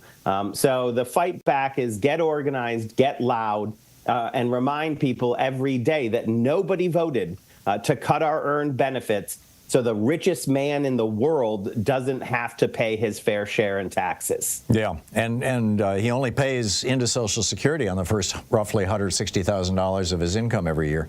Alex, you'll recall back in the days when you and I were first getting to know each other, as I recall, 2005. It might have been a little later than that, but in 2005, George W. Bush had just gotten reelected, and he said, I earned some political capital in this election, and I'm going to use it. And what he meant was he had already gotten Medicare Advantage pushed through Congress, and up next was going to be Social Security Advantage. He didn't use that name, but basically that's what he was pitching, was that Wall Street would take over Social Security on a parallel track along with Social Security and give people the choice of either staying with traditional Social Security or going with this new privatized program where you could invest your retirement savings in the stock market, et cetera. And I would be surprised if we don't see that reprised. What say you? I don't recall. Frankly, I'm not sure I ever knew exactly what Project 2025 had to say about this. So a push towards privatization of Social Security is always in the cards when it comes to Republicans. But if you take that story of George W. Bush and you sort of rewind, watch the tapes, what happened then is he did a road show and sold his I'm going to privatize Social Security, handed over to the billionaires on Wall Street. And every word he said about this, his numbers went down and down and down and down. At one point, the president of the union that represents municipal state employees asked me, said, we'd gladly pick up the tab for W. Bush's continued tour because the more he talks, the less popular he becomes. And, in 2006, that was when they lost their unified power. So going after Social Security is always overreach. I sort of doubt because of that they're going to come at it through the front door. So I do think we're more likely to see a commission where they can put all of their bad ideas behind closed doors, out of the view of the public, and then try to ram it through with a procedural measure that protects them from, having to hear from their constituents. Well, that's what Reagan did. I mean, he raised the retirement age to from 65 to 67 and changed the cost of living adjustments, I believe, so that Social Security grew more slowly and added and taxed your income from Social Security. Am I remembering correctly? Yeah, and also he took Social Security away from firefighters, police officers, and many teachers, millions of public employees, which, by the way, is a little, if you're wondering what's going to happen, the 172 Republicans just voted to further that policy and attack public employees. So they are going to go at this again. They like to hold up the Greenspan Commission under Reagan as sort of like, oh, see, that was this bipartisan thing. The truth is that there's nothing similar now to then. So they're not they're not in any way congruous. Right now, you just have basically, Reagan also put in place the 401k failed experiment, which just evaporated pensions for most workers. Right. So Social Security is in many ways the only thing left. More people depend on it. And also, the only quote unquote problems that Social Security has comes from the fact that a billionaire like Elon Musk only pays in on the first $168,800 of income and not a nickel after that. And all of the gains since the Reagan-Thatcher neoliberal, revolution have gone to the very rich above that income tax. So they're not paying into Social Security. And you don't have to trust me on it. The chief actuary of Social Security has laid out time and time again that rising inequality is the thing that they didn't predict. So the billionaires have caused the problem. The billionaires are why Social Security is facing trust fund depletion, which means an automatic 17% cut in a decade. It doesn't go away. It doesn't go bankrupt, but it is an automatic cut because the billionaires aren't paying into it. So the solution, as you know, Tom, is obviously you just get the billionaires to pay in at the same rate as the rest of us. Right. Unfortunately, the billionaires know that's the solution, too. So they went all out this election.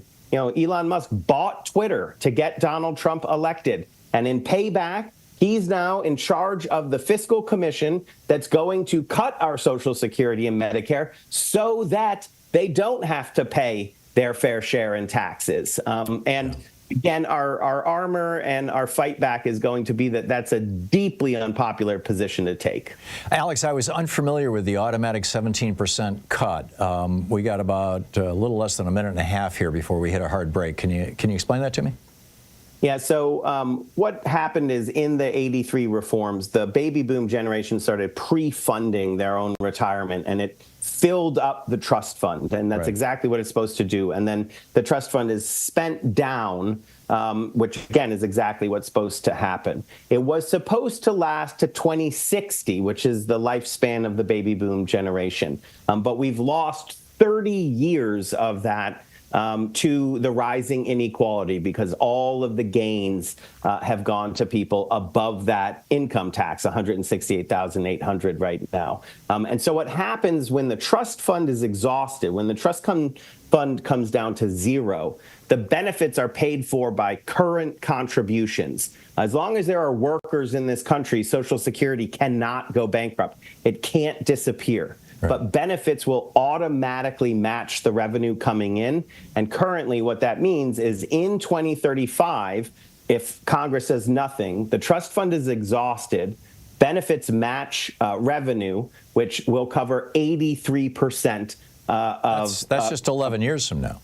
Yes, in just over a decade, an automatic 17% benefit cut unless we get billionaires to pay the same rate as the rest of us on all of their income. Amazing. Amazing. Thank you for that. Thank you for the explanation. And get over to socialsecurityworks.org and sign up. Get on their mailing list. Alex, thanks so much for dropping by. Always great talking to you. Great talking to you, Tom. Thanks. And you can follow Alex over on Blue Sky. We'll be back. It's 18 minutes past the hour. Back with more of the news in just a moment.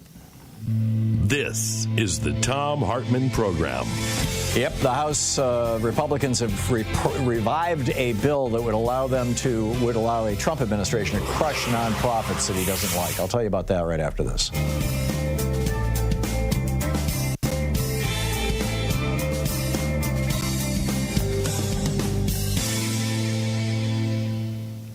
And welcome back.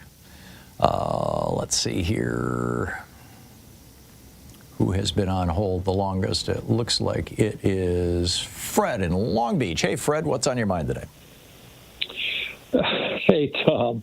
I am like so many Democrats who was just disheartened by this, the whole Trump reelection. It's, I wanted to look at his first term as just sort of this blip, this aberration, this, momentary fever dream. Right. An anomaly. And now I'm reading things where people are talking about, we've entered the Trump era, as if he were FDR or something. And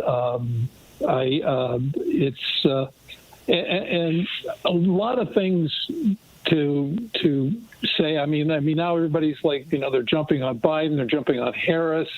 But, let's remember, Trump had like the richest guy in the world backing him, not just financially, but X, Twitter. Most people are getting they're not listening to the Thom Hartmann show. They've never heard of, the Koch family and Sacklers and all the billionaires that are just have their thumb on us, But what I wanted to mention was, and then if you're a Fox News listener, they never gave Biden a break. He would do something that would just bound to please anybody, like, things that airlines can't charge you for or do. And you watch Fox News that night, and they're talking about, some, stupid, cross-dresser kind of thing. You know what I mean? It's not like they would not acknowledge they weren't living in the real world. They were even critical of Biden for being magnanimous after the election. They wouldn't discuss that when he assured there'd be a peaceful transition of power. They didn't even want to go there. Yep. And so, but what's frightening to me is two things. Not the fact that he's promised to pardon the insurrectionists. And I'm afraid that under this next administration, they're going to revise the history of January 6th and turn it into this heroic event. Yeah. I think you can pretty much plan on that. And that process with regard to Fox started when Tucker Carlson put together his little 2 or 3 hour documentary, where because you'll recall Kevin McCarthy gave him all of the video, from the congressional cameras from January 6th. Right. And he put together and there were some people who were just like walking around, and some even got in line to look at at things. And so Tucker Carlson tried to make it look like it was just an average tourist day, and peaceful and all that kind of stuff. And the whitewashing. Tucker is gone from Fox. He's still a major presence in the American political and media landscape. But I agree with you, Fred. I think that's probably what's going to happen. We'll see how extensive Trump's pardons are. He's promised them. I'm hearing that lawyers at the Department of Justice are hiring lawyers. Now, did you see Bill Maher last Friday? He is backpedaling. And I think that might just be a matter of survival. So let's. You mean he's sucking up to Trump? Well, not necessarily, but just not. He's more critical of liberals than he has been, and he has been. I think. Brad, I'm out of time. I'm sorry, but I got it. Thanks.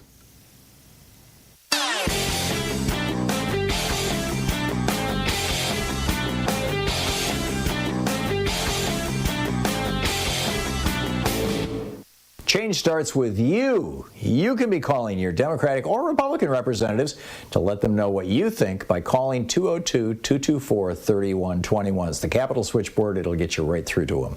So back when Donald Trump debated Kamala Harris, he was asked about world leaders and whatnot, and he went off on this thing praising a guy named Viktor Orban and saying he's a tough guy, he's smart, he's the prime minister of Hungary, and he loves me, basically. So who is Viktor Orban? Well, it turns out Viktor Orban is a guy who took over Hungary in a regular election, the prime minister, and then turned it into basically a neo-fascist paradise for right-wingers. All the media is now controlled by right-wing oligarchs. He's packed the courts. He's changed the Constitution so that they have things like gerrymandering and voter suppression, so he always wins every election. He throws people in jail for criticizing him, even on Facebook. This is what Hungary has become. Fox News loves it. Tucker Carlson did his show from there for a week, and that's what Donald Trump wants to do to America. You can read the whole thing over at HartmannReport.com. It's titled Trump's New Hero, the strongman who crushed democracy in Hungary. Check it out.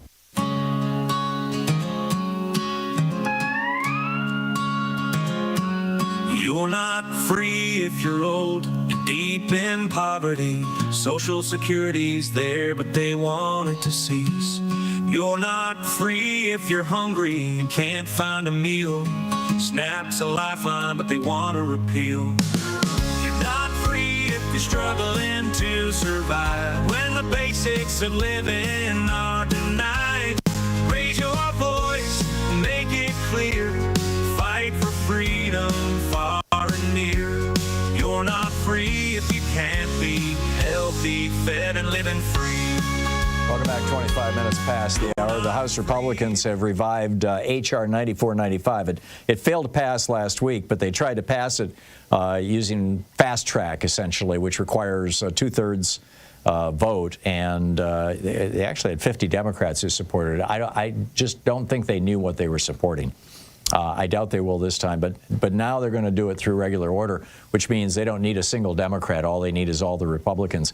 What this bill will do is allow the Treasury Secretary to designate any nonprofit in the United States as a supporter of terrorism, and instantly, with basically, there is an appeal process, but it's not robust, shall we say. Instantly, they will lose their tax-exempt status, which means that they will lose institutional support if they're getting foundation support. Donations will no longer be tax-deductible. There's a whole bunch of doors that close when a nonprofit loses their nonprofit status. And, you know, whether they're going to use this to go after investigative reporting groups like ProPublica, you know, what they're saying right now is that they want to use it to go after groups that are supportive of people in Gaza. And this is what Abby Maxman, the president and CEO of Oxfam America, had to say about this. He said, this bill would increase the powers of the president at the expense of all of our freedoms and could impact not only organizations like Oxfam, but other nonprofits, news outlets, and even universities who dare to dissent. It would put our ability to respond to some of the worst humanitarian crises at risk and prevent us from delivering life-saving aid to some of the world's most marginalized people. This bill follows the same playbook Oxfam has seen other governments around the world use to crush dissent. Now we are seeing it here at home. Congressman Lloyd Doggett, the Democrat from Texas, a leading opponent of this, he said their rush to reconsider this bill is solely to offer Trump more and more power, while Trump's nominees for key national security posts this week indicate how he'll be using it. I'll be right back. You're listening to the Thom Hartmann Program. Call 202-808-9925. Meanwhile, legislators in Texas want to ban websites. Speaking of censorship, I'll tell you about that and pick up your calls on the other side of the break. Stay with us.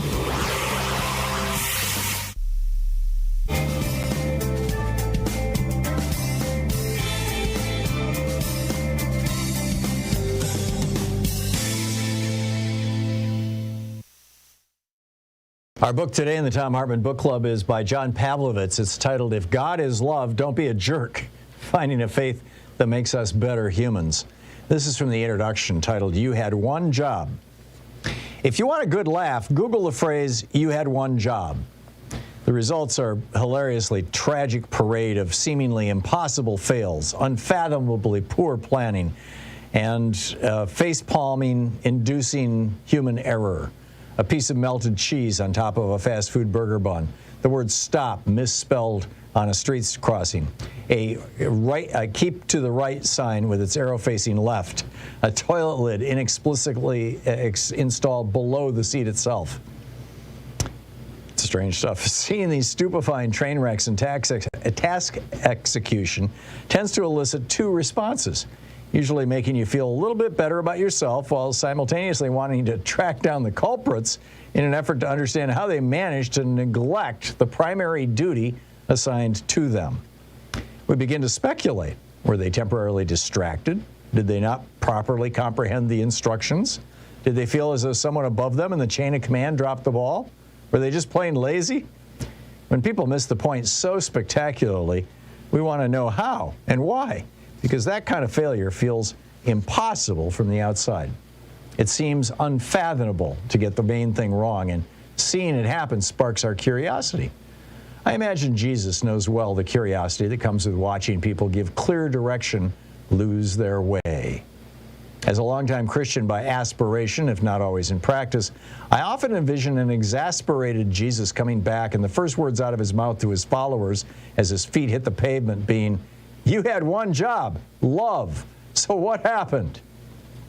I wonder what massive wave of excuses and rationalizations would come flooding from the mouths of the faithful multitude in front of him, how they might justify their mistreatment of the assailed humanity in their care, the verbal and theological gymnastics they'd attempt to avoid culpability for their own cruelty.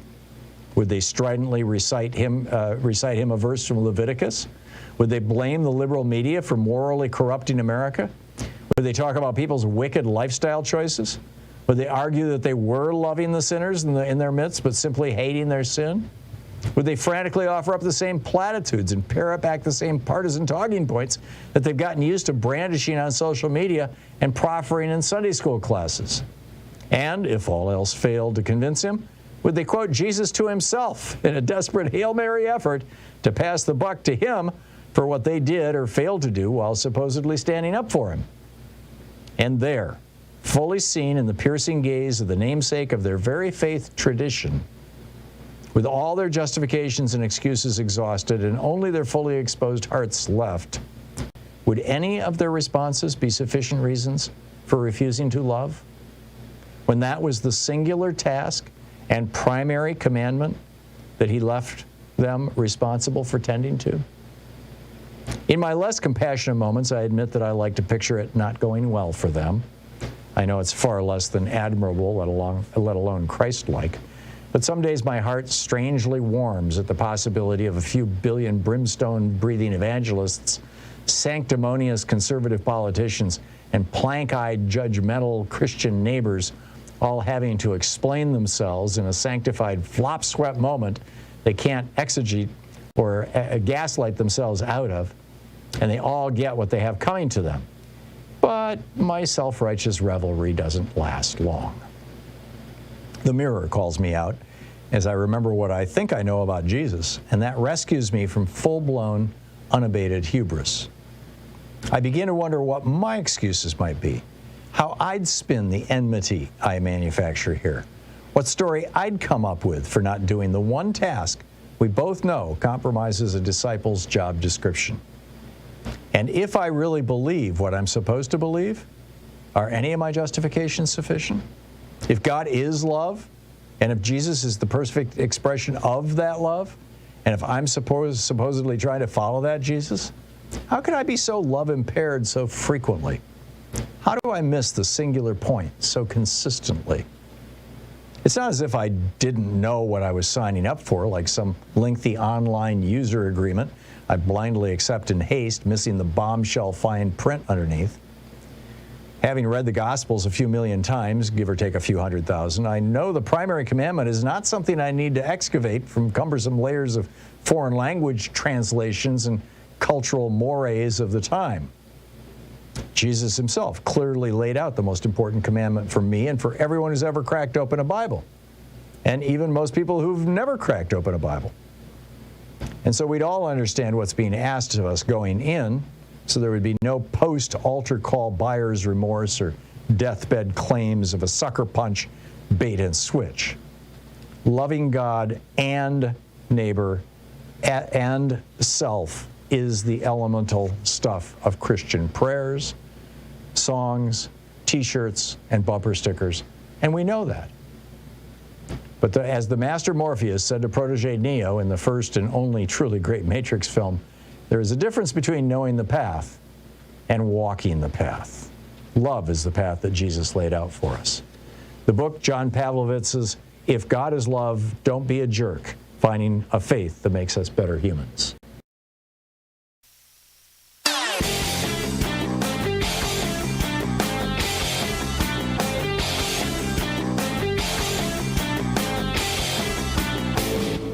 Share the Thom Hartmann Program with your friends. Our podcast, The Hartmann Report, is absolutely free and available wherever fine podcasts are available. And the entire 3-hour podcast is available over at thomhartmann.com.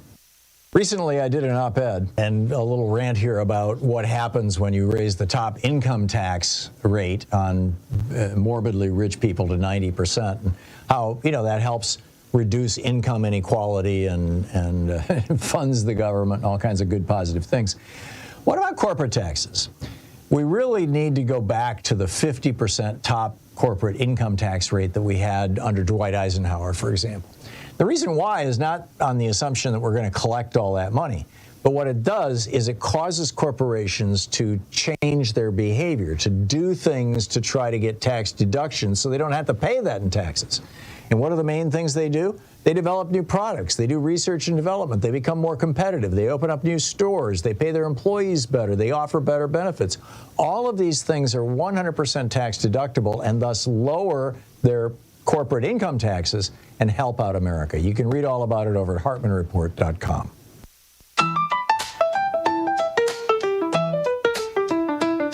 They twist the names, they twist the truth, turning language into a tool they use. Democrat Party, they say with a sneer, mispronounce Kamala, hope and no fear. It's not just a game, it's a calculated plan to divide and deceive every woman and man. They aim for the heart, but the wounds in our trust. When words become weapons, they shatter what's just. Weaponizing words, tearing us apart. In every sentence, they poison the heart. Welcome back. 35 minutes past the hour. Texas Representative Steve Toth, he's a Republican, of course, introduced a bill this week into the Texas legislature that would ban pro-choice websites. Right. It's called the Women and Child Safety Act. It's like these guys, they read Orwell and they thought it was an instruction manual. The Women and Child Safety Act would force internet service providers to block any site in the state of Texas that contains information about how to obtain abortions or how to obtain abortion medication. Even Jessica Valenti's newsletter, which is what I'm reading this from, and jessica.substack.com, it's called Abortion Every Day. Even her newsletter would become illegal under the bill. The way they enforce this is the same way that they did their original ban on abortion, which stood for almost a year before the Dobbs decision and essentially outlawed abortion in Texas by saying that anybody can sue. So the law would allow citizens to bring suits against internet service providers that don't block these websites. And the law itself actually names some websites, including Aid Access, Hey Jane, Plan C Pills, Just the Pill, and Carafem. But, Jessica Valenti writes, it doesn't end there. Toss legislation would charge anyone who raises money for abortion care with a felony. This is there are these abortion funds out there where, if you're poor and you're pregnant and you need to get an abortion or you want to get an abortion, there are funds that will help you do so. And they want to put those people in jail. The legislation prompts the state attorney general, she writes, to investigate and charge abortion funds using the RICO Act, which, of course, was designed to go after organized crime. And as she notes, for a long time she's been talking about how Republicans want to go after anybody who helps somebody get an abortion. Now, Toth, Texas Representative Steve Toth, he's not alone in this. Texas is not alone in this. In Iowa, Republicans have also tried to pass legislation to ban pro-choice websites last year. It failed, but it would have allowed citizens also to sue internet service providers and prosecute abortion funds under the RICO Act. The bills are part of a broader attack, Jessica Valenti writes, on free speech about abortion. Idaho and Tennessee, for example, both actually passed laws that make it illegal to help teens access abortion. Even texting a teen the URL of an out-of-state clinic would be considered criminal abortion trafficking, and you could be put in prison. Now, both of those laws in Tennessee and Idaho are suspended right now because of court cases saying, arguing that you're violating our First Amendment right of free speech. But who knows where this is going to go. Alabama Attorney General Steve Marshall, for example, he said, one cannot seriously doubt that the state can prevent a mobster from asking a hitman to kill a rival because the agreement occurred through spoken word. So, too, here for conspiracies to obtain an elective abortion. So obtaining an abortion in the mind of the Attorney General of Alabama, advising somebody on how to obtain an abortion is the same thing as hiring a hitman to kill somebody. In Idaho, 4 women, by the way, are suing that state after being denied abortions despite having pregnancies with fatal fetal anomalies. The new talking points among the anti-abortion freaks is that they're killing the handicapped. Now, these are fetuses that will not survive outside of, once they're born, they will die. In most cases, instantly or very quickly. But, hey, they're handicapped, and we don't want to kill the handicapped, right? It's getting wild. So what's on your mind today? Dave in Buffalo, New York. Hey, Dave, what's up? Thanks, Tom. Trump wants to suspend laws and deport between 11 and 18 million people to Mexico. This is what the Mexican President Claudia Sheinbaum said in response. Not to stress about Trump's mass deportation plans, she clarified that the immigrant community in the U.S. is welcome in Mexico, and added that in the U.S., if the U.S. begins deporting Mexicans, Mexico will send the 2 million American immigrants back in response. And I was wondering if those Americans are sent back. I was wondering if the Americans are sent back to America. Will they be the ones picking our fruit and vegetables because we want to keep our prices from going through the roof? No, they won't. One of my best friends, I mean, literally from college days. I used to live in a house that he owned back when we were both at MSU. Or he was at MSU at the time. I was a kick out. Is spending half the year in Mexico. So he's probably one of those people that Claudia Sheinbaum is talking about. Yeah, you're right. There's a couple million Americans who have just up and moved to Mexico. I mean, there are parts of Mexico that are just little American enclaves. But if she's going to kick Americans out, that's going to get real interesting. Yeah, and it's a woman standing up for our rights, too. There you go. There you go. A progressive woman, in fact. Dave, thank you. Thank you very much for that. Thanks for sharing. George in Cripple Creek, Virginia. Hey, George, what's on your mind today? Hey, Tom, did you see this morning President Biden gave Ukraine permission to use, U.S. long-range weapon systems such as the HIMARS and the ATACMS to hit targets in Russia? Yeah, I saw that. I thought it was day before yesterday that he did that, but yeah, I saw it. And also Britain and France followed suit. But I went on Pravda. Yeah, they just did. And went on Pravda, and they were discussing some of the possible Russian responses. Mm-hmm.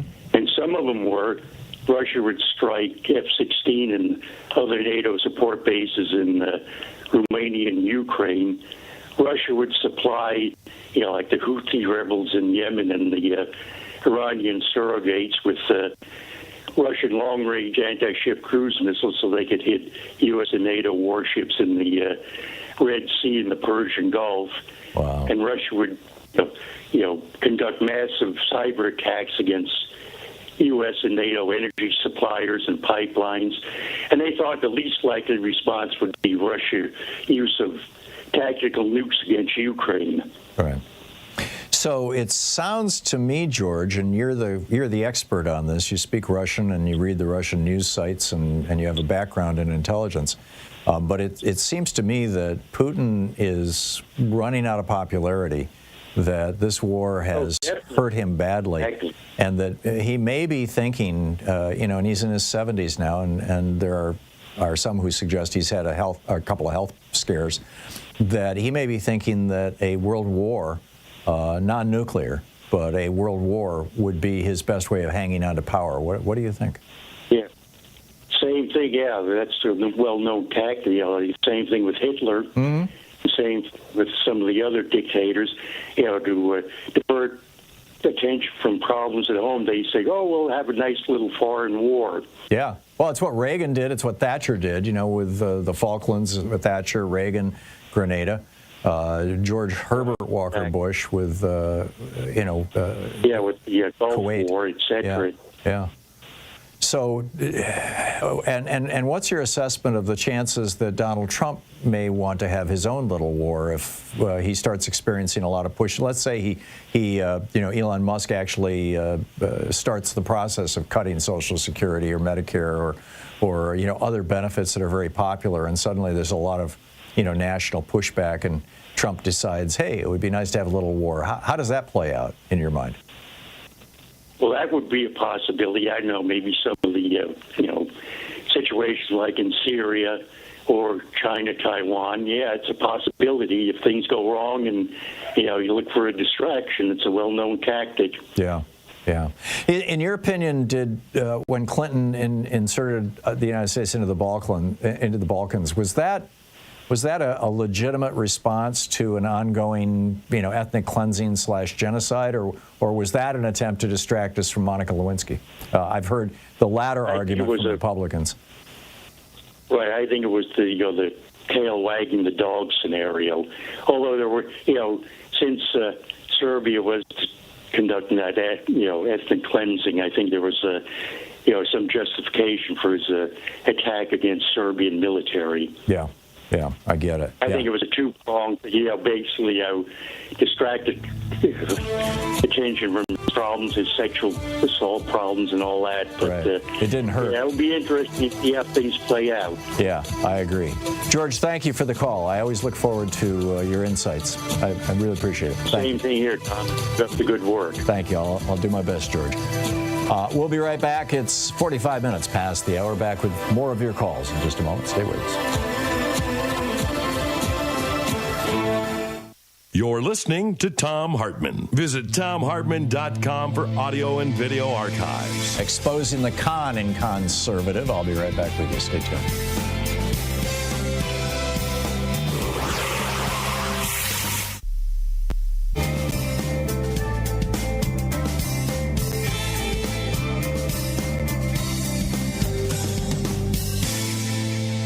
Welcome back. Sasha in Kent, Washington. Hey, Sasha, thanks for listening to KBCS. What's on your mind today?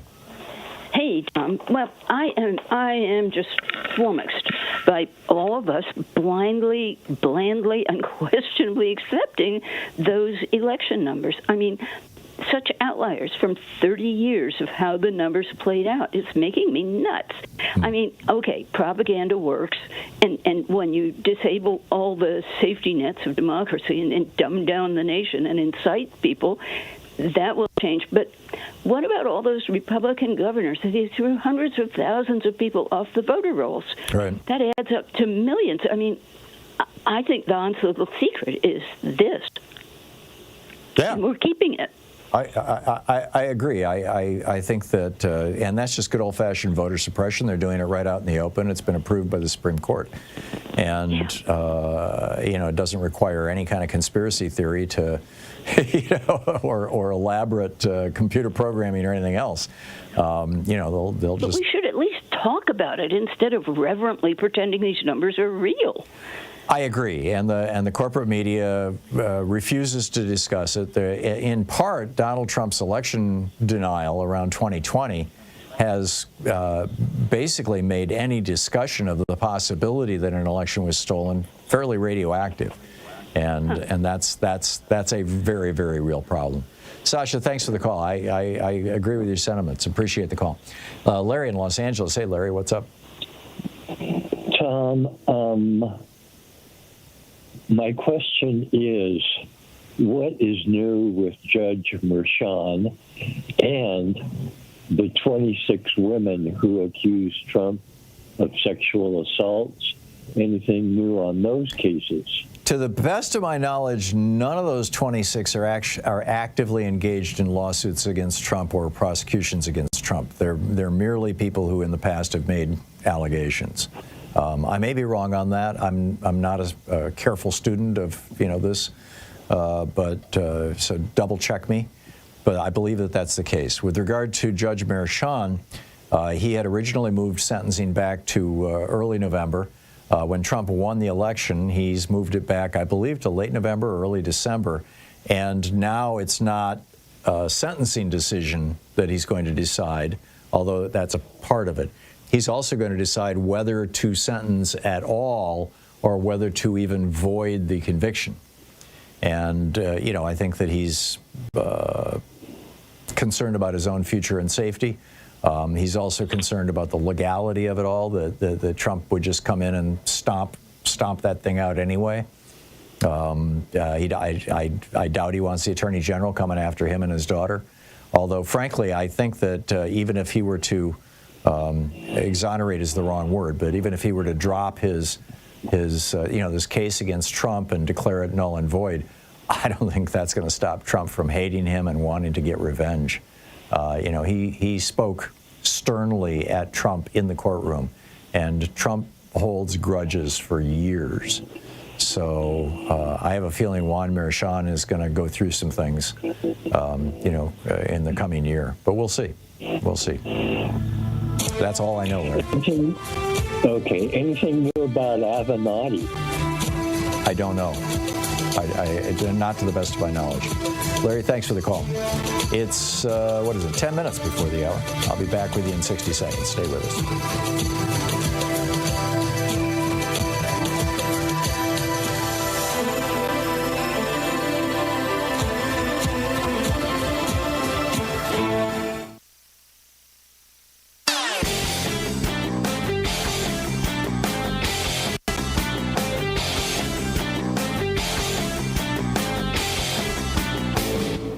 Hey, thanks so much for sharing our program and for reaching out to our stations and sponsors and letting them know that you're listening. It really means a lot to us.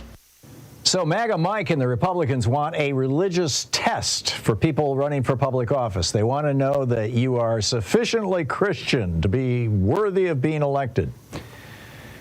Right. MAGA Mike is one of these 7 mountain evangelicals. There are 7 domains where these dominionists believe that we need to have religion completely take them over. Education, religion, family, business, government and military, arts and entertainment, and the media. Seriously. This is not what Jesus was preaching when he said, give unto Caesar what is Caesar and unto God what is God's. This is the opposite, in fact, of what Jesus was teaching. It's the opposite of Matthew 25, where Jesus said the only way to get to heaven is by feeding the hungry, healing the sick, helping the poor. This is counter-Christian, anti-Christian, in fact. In fact, I think you could say it is the Antichrist's work.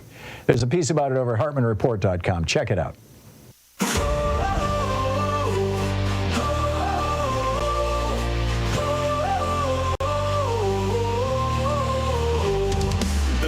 Again, same old song, promising riches if we all play along. 24 governors preaching the lie. If we make the rich richer, we'll all touch the sky. But history has shown time and again, the wealth doesn't trickle, it stays with them. Trickle down, it's just a fantasy. Welcome back. 52 minutes past the hour. Picking up your calls here. Mark in South Bend, Indiana. Hey, Mark, what's up? Hey, Tom, great chime in with you again today. You mentioned about the wars, you mentioned George Herbert Walker Bush. The war he first started was the invasion of Panama to expedite Emmanuel Noriega into justice. Instead of sending the SEALs, the Army Rangers, the Air Force military, he does a massive downtown Panama City invasion. 5,000 innocent people get killed, and I heard 2,000 were buried in a mass grave.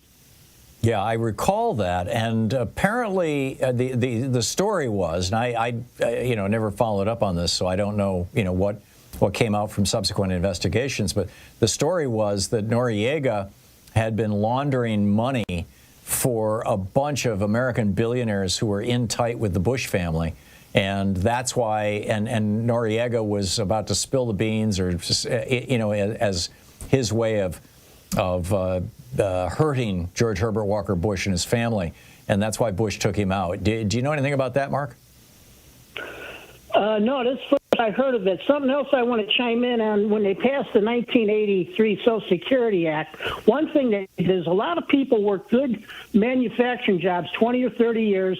Then with the Reagan policy of neoliberalism closed down a lot of manufacturing plants, and a lot of them were moved moved off seas, and these men and women, they didn't have they had replacement jobs working like in video, rental places, service jobs, food, running medical stuff, and so what they had to do when they got 62, they went to retire early, and even with their income, anytime their income like hit at the $22,000 range, for every $2 over, and that's a 50% penalty. That is the highest penalty or highest tax on working people who work their whole lives. It's nothing fair as tax, and neither Bill Clinton or Barack Obama or even Biden rescinded that law. That's something they should have worked on and turned the face against working people. Interesting. I was unaware of that. Mark, thanks. Thanks for the background and for the story. I appreciate it. Jacob in Taos, New Mexico. Hey, Jacob, what's on your mind today? Hi, Tom. I just wanted to, to note again that the Republicans pretty much stole our election with their unlimited money and finances and resources and media. And I think that, the Democrats should. What we do is just say, all right, Biden, you got a doctor's note. You need to step down. Kamala becomes president. Lex gets her, Joaquin Jeffries and so forth. And then she declares a state of emergency where we have to go after Israel, where Netanyahu went rogue. And so we go in there, we blockade them, we take their nuclear weapons away, and during the meantime, Trump and those guys don't get in. And we just sort things out that way. Yeah, that ain't going to happen, Jacob. You're talking about this as a strategy for Biden to stay in power? Is that what you're talking about? Well, so we don't allow, the fast tracking of destruction of our Earth and stuff, with the Republicans, what they want to do. No, I'm all in favor of, stopping the destruction of our Earth. And there's no doubt in my mind, and obviously in yours, that Donald Trump, he's putting a natural gas executive in charge of the Department of Interior, where there's millions and millions of acres of federal land that you and I own, and they just want to turn it over for fracking, over to the fracking industry. That's going to kill the Earth a whole hell of a lot faster. I'm with you, but A, there's no way that Joe Biden is going to prevent the peaceful transition of power. And B, even if he was inclined to do it, I'm not sure that strategy would work. The only way out from this, I see. He's mentally cognitively declining. Why couldn't he get a doctor's order and saying, hey, we got to let this go, give it to Kamala? Yeah, like I said, it just ain't going to happen. Jacob, I got to run. Thanks a lot for the call. We're hitting the top of the hour. On the other side of this break, Stephen Spoonamore is going to drop by. We're going to be talking about what happened with the election and was there some hanky-panky? Stick around. It's going to get interesting.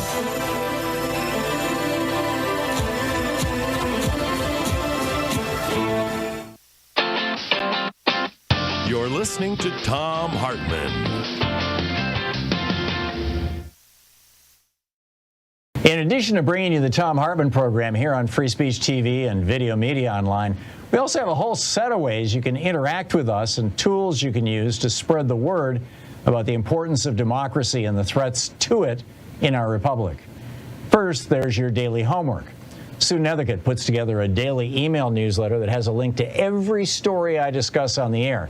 So you can find my sources and you can share them with your friends. It's free and you can sign up at ThomHartmann.com. Second, I publish my daily take every day over at the HartmannReport.com website. That's also free if you want the daily 5 days a week rant in your inbox. No ads either. Third, we have the podcasts. There's the free 1-hour version of our daily show that's advertising supported. You can find that wherever you get your podcasts normally. And then there's also the podcast of the entire 3-hour show with no advertisements, and that's available by subscription over at ThomHartmann.com. So check them all out at ThomHartmann.com and HartmannReport.com.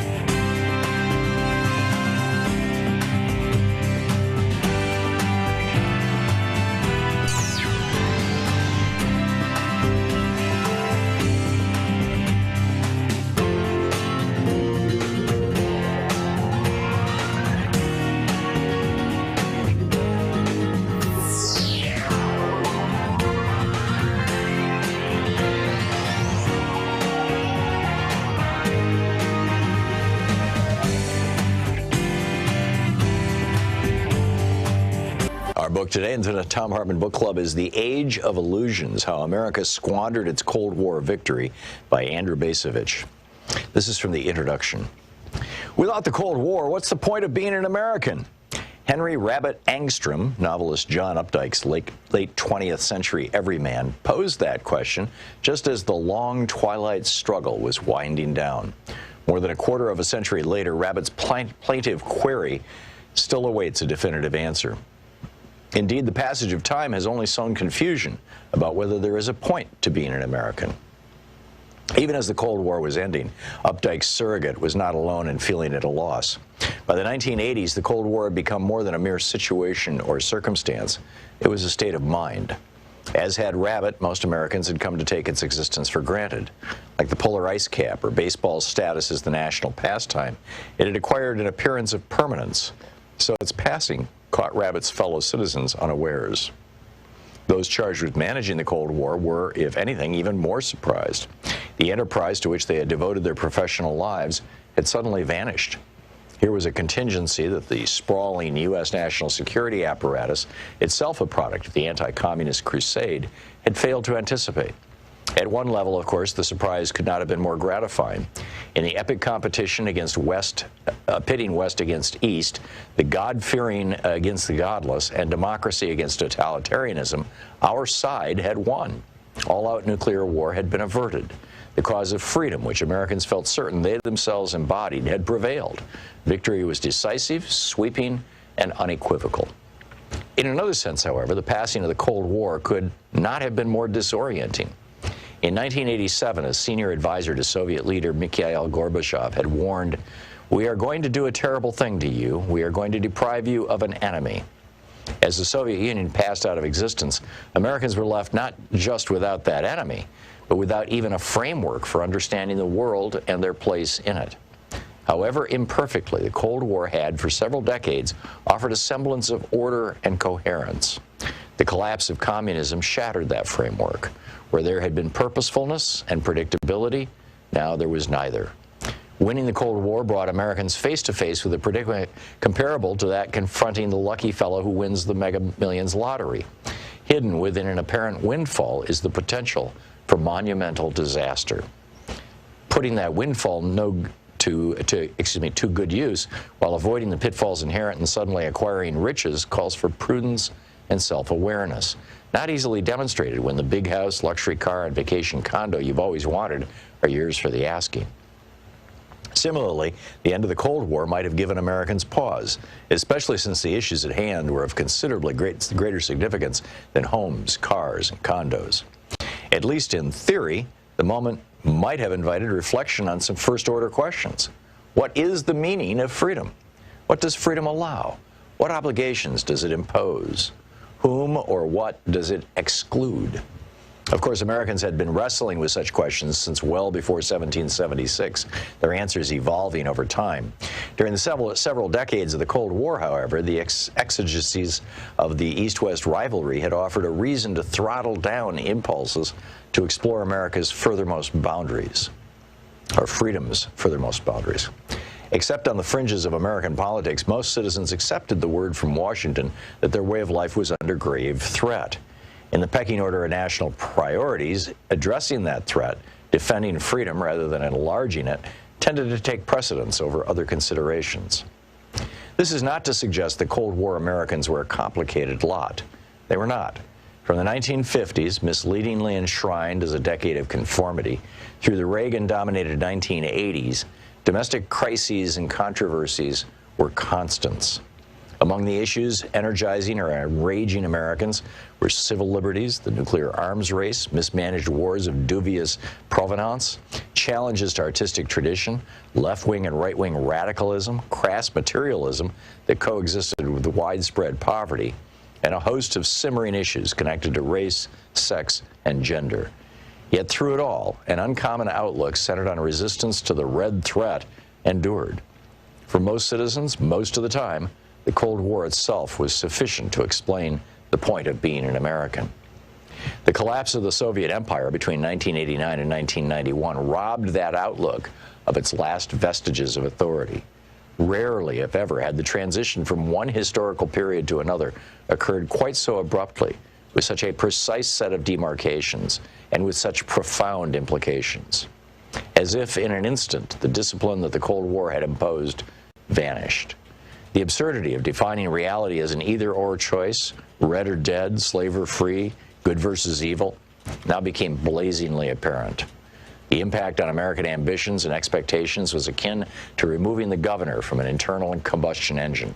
Suddenly the throttle opened up. The future appeared equally promising, offering Americans a seemingly endless array of choices, while confronting them with few evident constraints. Everything seemed possible.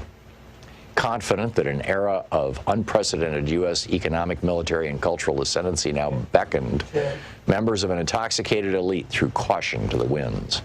The book, The Age of Illusion, by Andrew Bacevich. Thank you. Mm-hmm.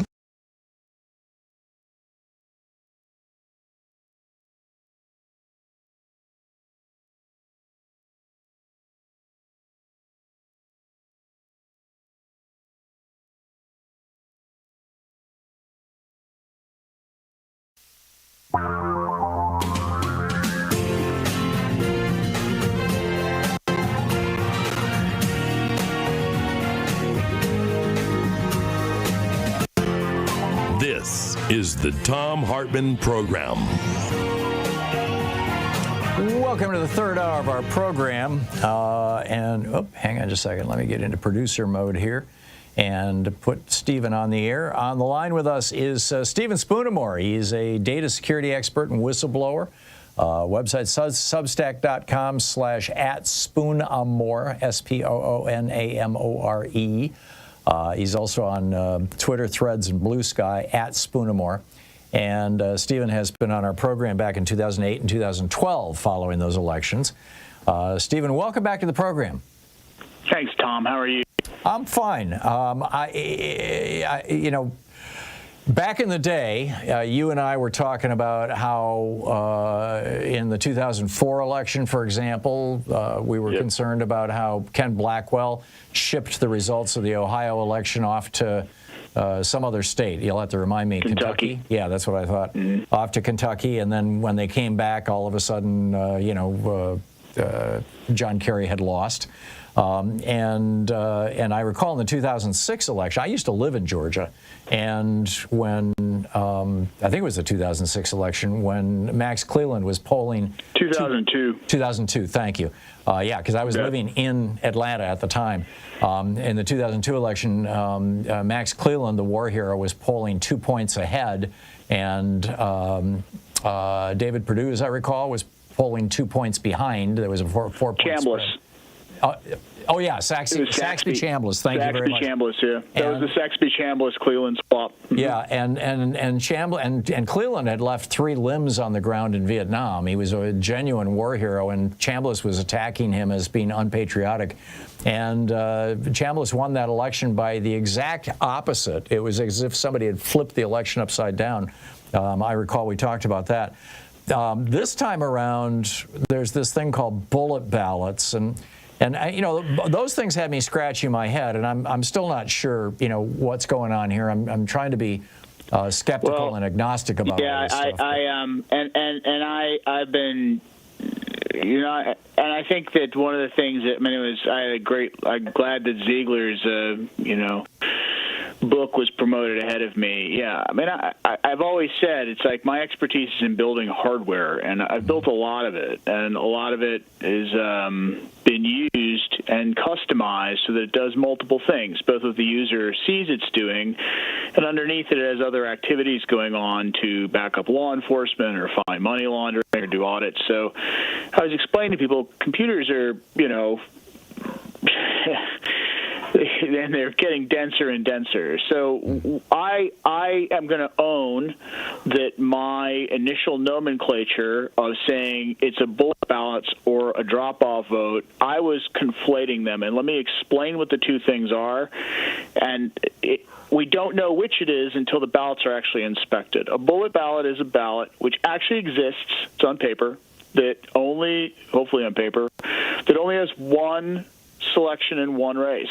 So somebody went to the polls, said, I want a ballot, They checked off one box, turned it in, left. It's called a bullet ballot. Right.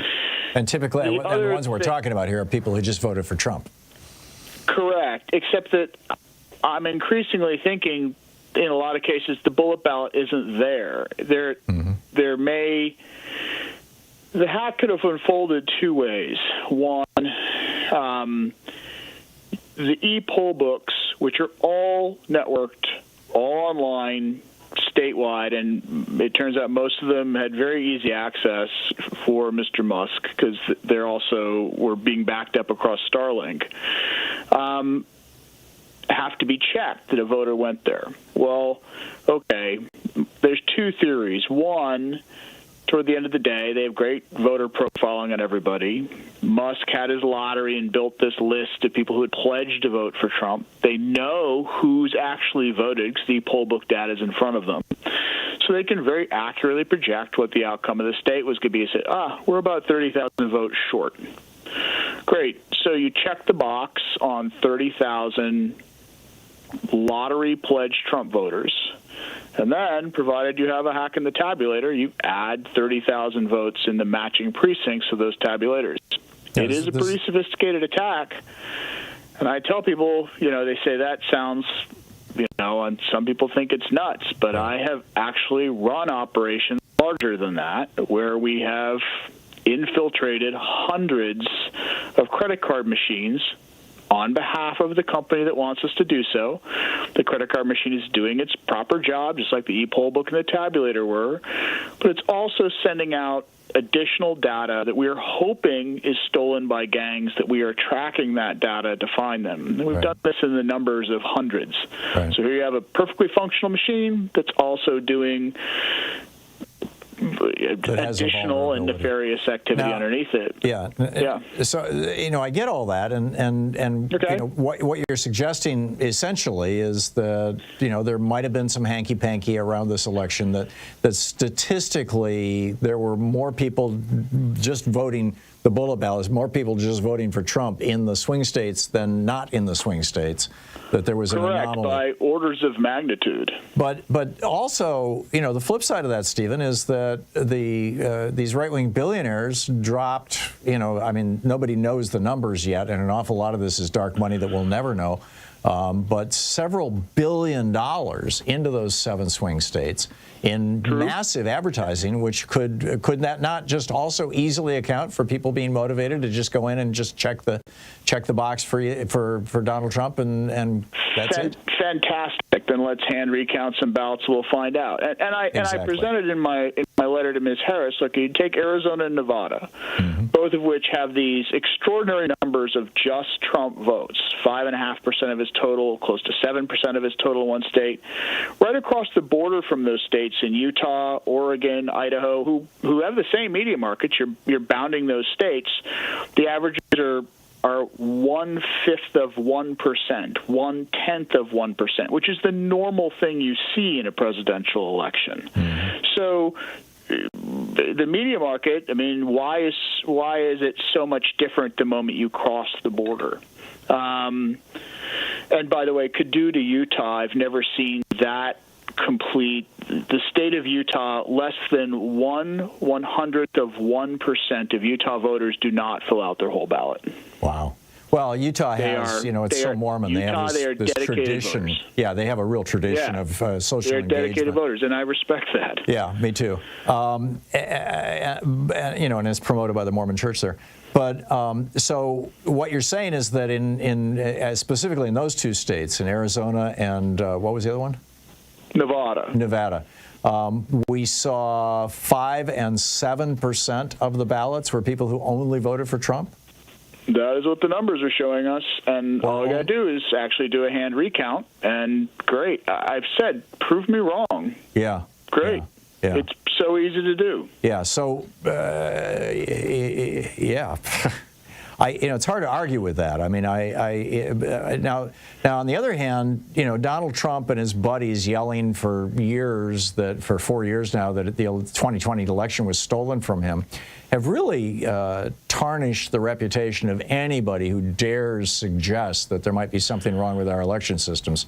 I get it, and you and I know. I mean, I am the one that came forward with Saxby Chambliss versus Max Cleland, and people screamed to me, "How dare you question our elections?" And then eventually we got the actual code that was inserted leaked, and then I've ever told you this, but Max Cleland eventually took me to lunch around 2007 and 2008 and apologized. He should have taken it more seriously. Wow. And John Kerry laughed at me in 2004. And honestly, and this is the thing, Tom, you said 2008. 2008, I didn't see anything wrong. I didn't see anything wrong in 12. I didn't see anything wrong in 16. I didn't see anything wrong in 2020. I mean, I thought Donald Trump legitimately won 2016, or at least was close. Sure, there was Russian propaganda and psychological hacking, but I didn't see anything at the electronic level that I said, that's a problem. Right. This is the first time that in a long time that I look at the numbers and go, okay, these numbers are bonkers. And what set me off on the thing was, I actually live in Center County, Pennsylvania, and we were one of the places that received one of these bomb threats. And I'm like, okay, in the world of cyber security, and network security especially, if people are going to do an intrusion, they generally have it planned in advance, they have their stuff put in advance, but fairly often they'll throw a distraction in to make you look at something else. Right. When this wave of bomb threats came in that were being attributed to Russia, I looked at them, and this was my thought. I said, holy smoke, these are targeting tabulation and ballot collection areas that they want to break the custody chain so you can't do a recount. Oh, interesting. Stephen, I only have a minute 50 seconds here before we hit a break I can't control. Go ahead, Tom. What can people do about this? How can they educate themselves? Someone's got to get. Here's the thing. It's scale. Our legal system requires an aggrieved party who's been harmed. Right. If there's going to be a hand recount at scale, the only person in America who can request it is Kamala Harris. Huh. We have groups organizing in 3 states, Pennsylvania, Arizona, and Michigan, where their voters can request at the precinct level, say, I don't trust my precinct, I'd like it recounted. Mm-hmm. But the BOEs don't have to do those recounts before they actually certify the election. They have to provide that data, but they can finish their work, certify the election, then go back and give them the exact details on the presumption, in their view, that it won't change the election. The only person at this point who can actually look at this and see if it changed the election is her. So how do we lobby her to get to do this recount? I sent a duty to warn letter. I've spoken to half a dozen people that claim to be close to her. Last night I was told by a lawyer that he doesn't think she's actually read it. I'm like, I don't know. I mailed it, per the address to where her office is. Well, somebody's got to tell her. Any kind of letter going to anybody in D.C. has to go through the anthrax scan, which takes about 3 weeks. Yeah, it does. So odds are she hasn't even gotten the letter. Is there a website that you would direct people to who want more information, Stephen Spoonamore? I actually really like Lulu Freestat's group. I think you've talked to her before at smartelections.us. Incredibly capable people, and they've been helping organize a number of data scientists and lawyers associated with the 3 efforts where there will be a few precinct-level recounts, and they have some great data. Smartelections.us. Yes, sir. Okay.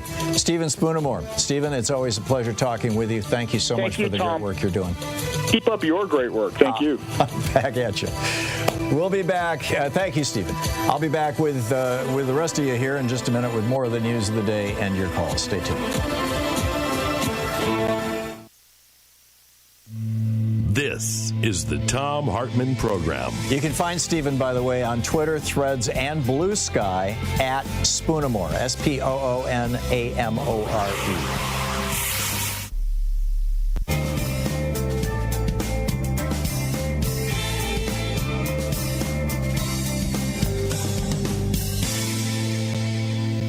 And welcome back. Mike in Flint, Michigan. Hey, Mike, what's on your mind today? Hi, Tom. Thanks for all the work you do here. Sure. Hey, I just want to bring up something that happened in Michigan last weekend, just before Veterans Day. Mm-hmm. there was a American Legion Hall that had an Anne Frank play and a bunch of Nazis with flags and yelling "Hi Hitler" and "Hail Trump" outside. They all had their masks on, and they had 1488 on their masks. Wow. And it had something with Hitler. The people were afraid. Anyways, my father... 88 is Heil Hitler. H is the 8th letter of the alphabet. I don't recall the 14. Yeah, I'm not sure what the 14. That's right, the 14 words. That's the proclamation of white supremacy. Yeah, I got it now. Okay. Thank you, Nate. And then also in Columbus, Ohio, they had one over the weekend too. That made the national news. Ours didn't make the national news. It just made the local news here. Oh, really? Yeah, I saw mention of one on MSNBC last night, but I was and we had company over. I was only half paying attention. Yeah, that was the Columbus one. Yeah. But so anyway, I was talking to my father. He was in World War II, the 313th Infantry, 79th Division, and 15,000 of his guys got killed in World War II. By Nazis. He was a Tech 4 sergeant in a motor pool. Mm-hmm. And the reason I'm bringing that up is because I wanted to tell you, you talk about electric cars. I have two sons that are automotive instructors in Michigan. Mm-hmm. And they kind of put it in their kids' heads that electric cars are the way to go because of the cost savings is just amazing on them. Oh yeah, there's the maintenance is a fraction of what it is in an ICE engine. Right, they still have things to do. There's shocks and things, but not a whole lot. But yeah, you don't have all the moving parts. Well, that's amazing, Mike.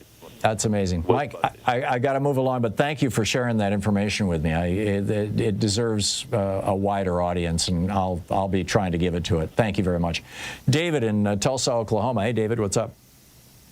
Oh, hey, Tom. I kind of wanted to fill you in a little bit about Oklahoma, what's going on with the Bibles, and what's going on with a couple of the tribes. Mm-hmm.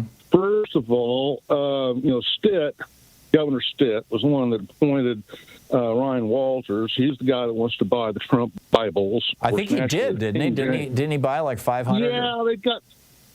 That's really kind of questionable. Naturally, it couldn't be the Jefferson Bibles, or it's King James instead of like the New American Standard or Gideon's. Oh no, no telling what Nicene. But it just keeps getting better and better. My sister's got a year away from retirement, and of course schools are just joy. Yeah. And 60 Minutes gave a kind of a nice little thing. I don't know if you caught about falsity just a bit. It's kind of, we got one of the highest gun rates going on around. Yeah. The lovely, daily shooting. Mm-hmm. Put on the full armor crash. Yeah. Hey, I want to respond to that. Okay. My girlfriend, pseudo-girlfriend, whatever, it's a complicated. She's half Osage and half Cherokee. Well, she got purged. No telling how many. Right. No telling how many got purged, which is really strange. Why would they purge? This is such a red state. They always win anyway. Yeah. So no telling what counts. I think it's just kind of spite, David. This is happening in red states all over the country. Every little blue dot in every red state is getting purged. And we're run by the oil and gas industry. I know, but they're just planning for the future. They're making sure there's never going to be a resistance. David, I got to run. I'm sorry, I'm out of time.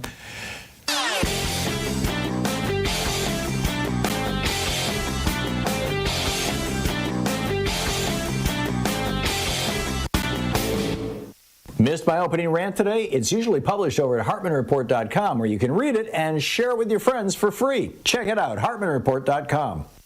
So back in 1933, when Franklin Roosevelt became president, we were in the depths of the Great Depression. He raised the top income tax rate on billionaires from 25% to 90%. The ultra-rich were screaming, and here's what he had to say. A number of my friends who belong in the very high upper bracket have suggested to me on several occasions of late that if I am re-elected president, they will have to move to some other nation because of high taxes here. Now, I will miss them very much. He just took it right to them, right? Now, what came out of that was the world's largest and fastest growing and first major middle class. We can do this again. We just have to raise taxes on rich people. It's pretty straightforward. There's a whole article about it over at HartmannReport.com. Check it out. On Sunday morning, they preach from the stage. Not just the gospel, but political rage. They twist the word to fit their own plans, and now they're using courts to tighten their hands. This is the unholy alliance where faith meets the state. They're tearing down the walls that the founders did create. From the pulpit to the bench, they've weaponized their might. In the shadows they conspire, turning wrong into right. Yeah, it's the unholy alliance between church and state. Welcome back. How Trump plans to silence dissent is the title of the piece over at motherjones.com by Vince Bessier, I believe. And he says, he writes, Donald Trump has made it clear that there are groups that he wants to punish. Immigrants, transgender people. He said, but less discussed, protesters. He hopes to discipline and potentially prosecute civil disobedience, people who show up in the streets and protest, with increased force. In May, Donald Trump promised a group of donors that, quote, any student that protests, I will throw them out of the country, end quote. And that's more than just bluster, writes Vince over at Mother Jones. Reuters reported that sources said Trump hopes to follow through on the promise on day one of his administration by signing an executive order prioritizing deporting, quote, international students who support Palestinian militant group Hamas and have violated the terms of their student visas.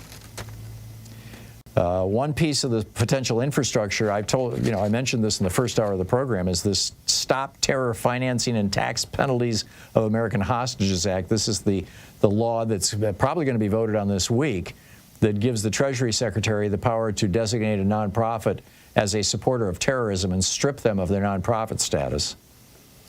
He notes the Heritage Foundation, the right-wing group behind Project 2025, has also given Trump a workable plan to stop pro-Palestinian dissents. It's called Project Esther. It suggests deporting, quote, foreign Hamas support organization members, end quote, classifying anti-war nonprofits like American Muslims for Palestine, Students for Justice in Palestine, and Jewish Voice for Peace as members of a shadowy Hamas support organization network that is, quote, attempting to lay siege to our education system, political processes, and government. Get ready. Meanwhile, Ramaswamy is saying, hey, let's nuke the Department of Education. I'll tell you about that on the other side of the break, and I will pick up your calls in just a moment as we hit this break here at the bottom of the hour. It's 27 minutes past the hour. Stay tuned. You're listening to the Thom Hartmann Program. Call 202-808-9925. Defending America from the weapons of mass deception. I'll be right back with you.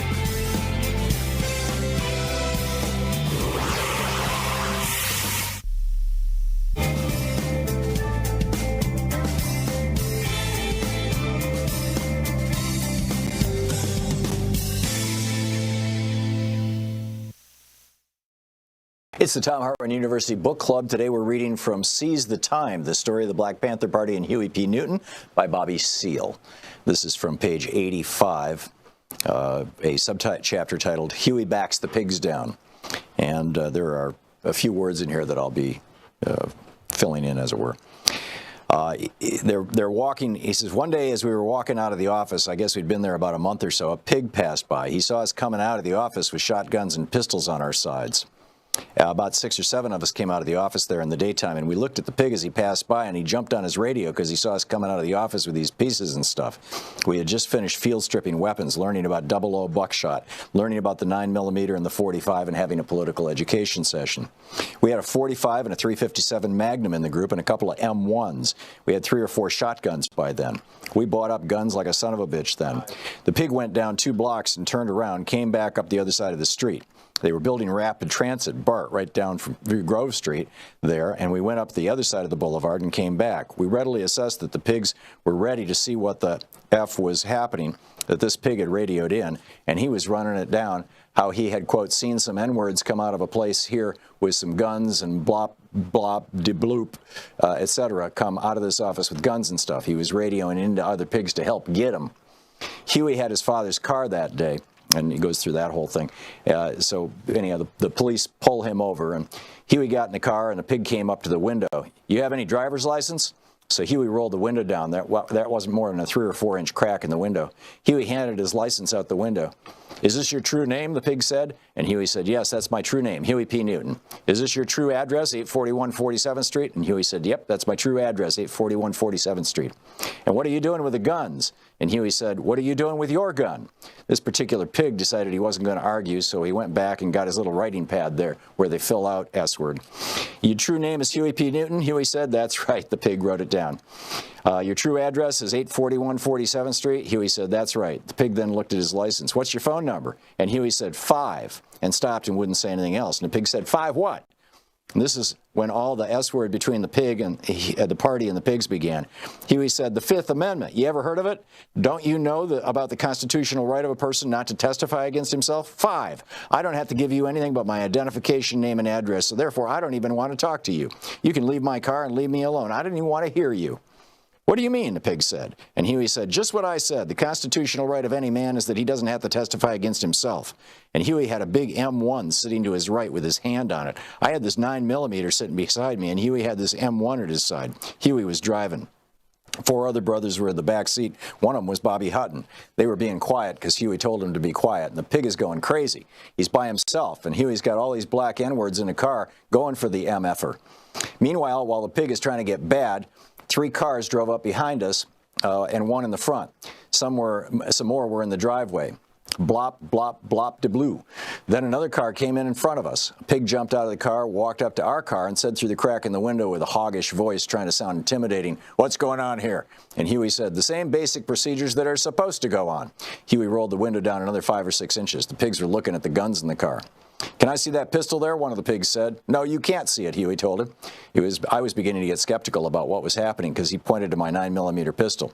Huey was on probation, and if they thought that this was Huey's pistol, I didn't know this law stuff the way Huey knew it, so I moved the pistol over beside me real close. It had been lying in the middle of the seat.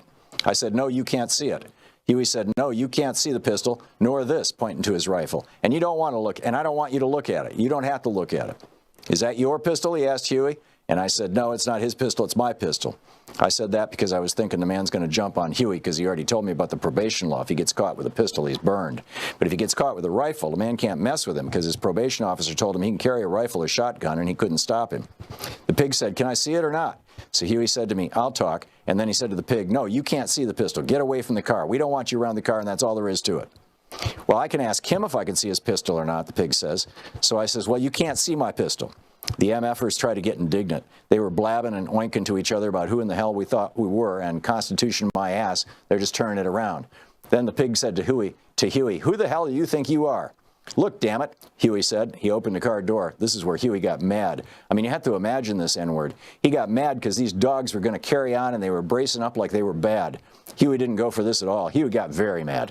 He opened up the door saying, who the hell do you think you are? In the first place, this man, pointing at the pig, came up here and asked me for my license like he was citing me for a ticket or observation of some kind. This police officer is supposed to be carrying out his duty, and here you come talking about our guns?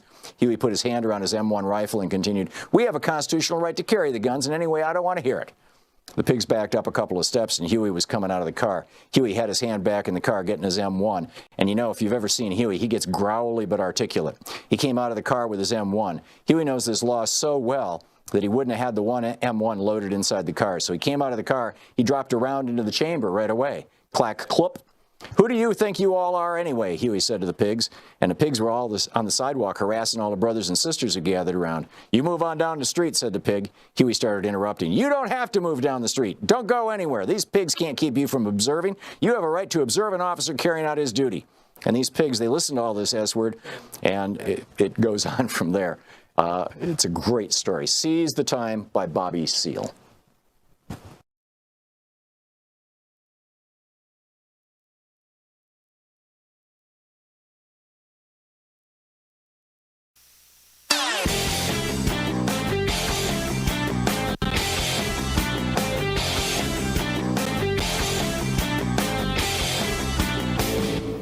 Help support progressive radio. If you're listening to us on a commercial station, call their advertisers and let them know you're listening. If you're listening to us on Pacifica, or one of our many nonprofit stations, please support them when they do their fundraising drives. Thanks for supporting progressive talk radio, and tag you're it.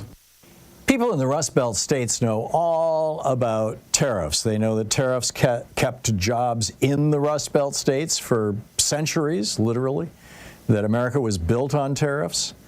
It's one of the reasons Donald Trump got elected in 2016 was because he talked about tariffs. But for some reason right now, the Harris-Walz campaign, or Democrats in general, are reluctant to talk about tariffs. They call them sales taxes or something like that. They really need to be a little more straightforward, because people, particularly in the industrial Midwest, or in the Rust Belt, as we call it now, are not dumb. They know what's going on. They know where we've been and how we got here. And I think it's pretty important to be talking about tariffs and what they are, how they work, and how they can bring manufacturing back home. I wrote a piece about it for Hartmann Report. It's titled, "Why Trump is Wrong and Alexander Hamilton Was Right About Tariffs." And I think you'll find it absolutely fascinating at hartmannreport.com. Check it out.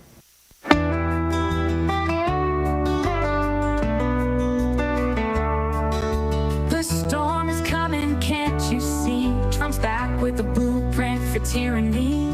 Wants the press silenced, justice blind, erasing truth, controlling minds. He'll sue the papers, take them down, hand the power to the richest in town. The shadows fall, we're losing light, democracy fading into the night.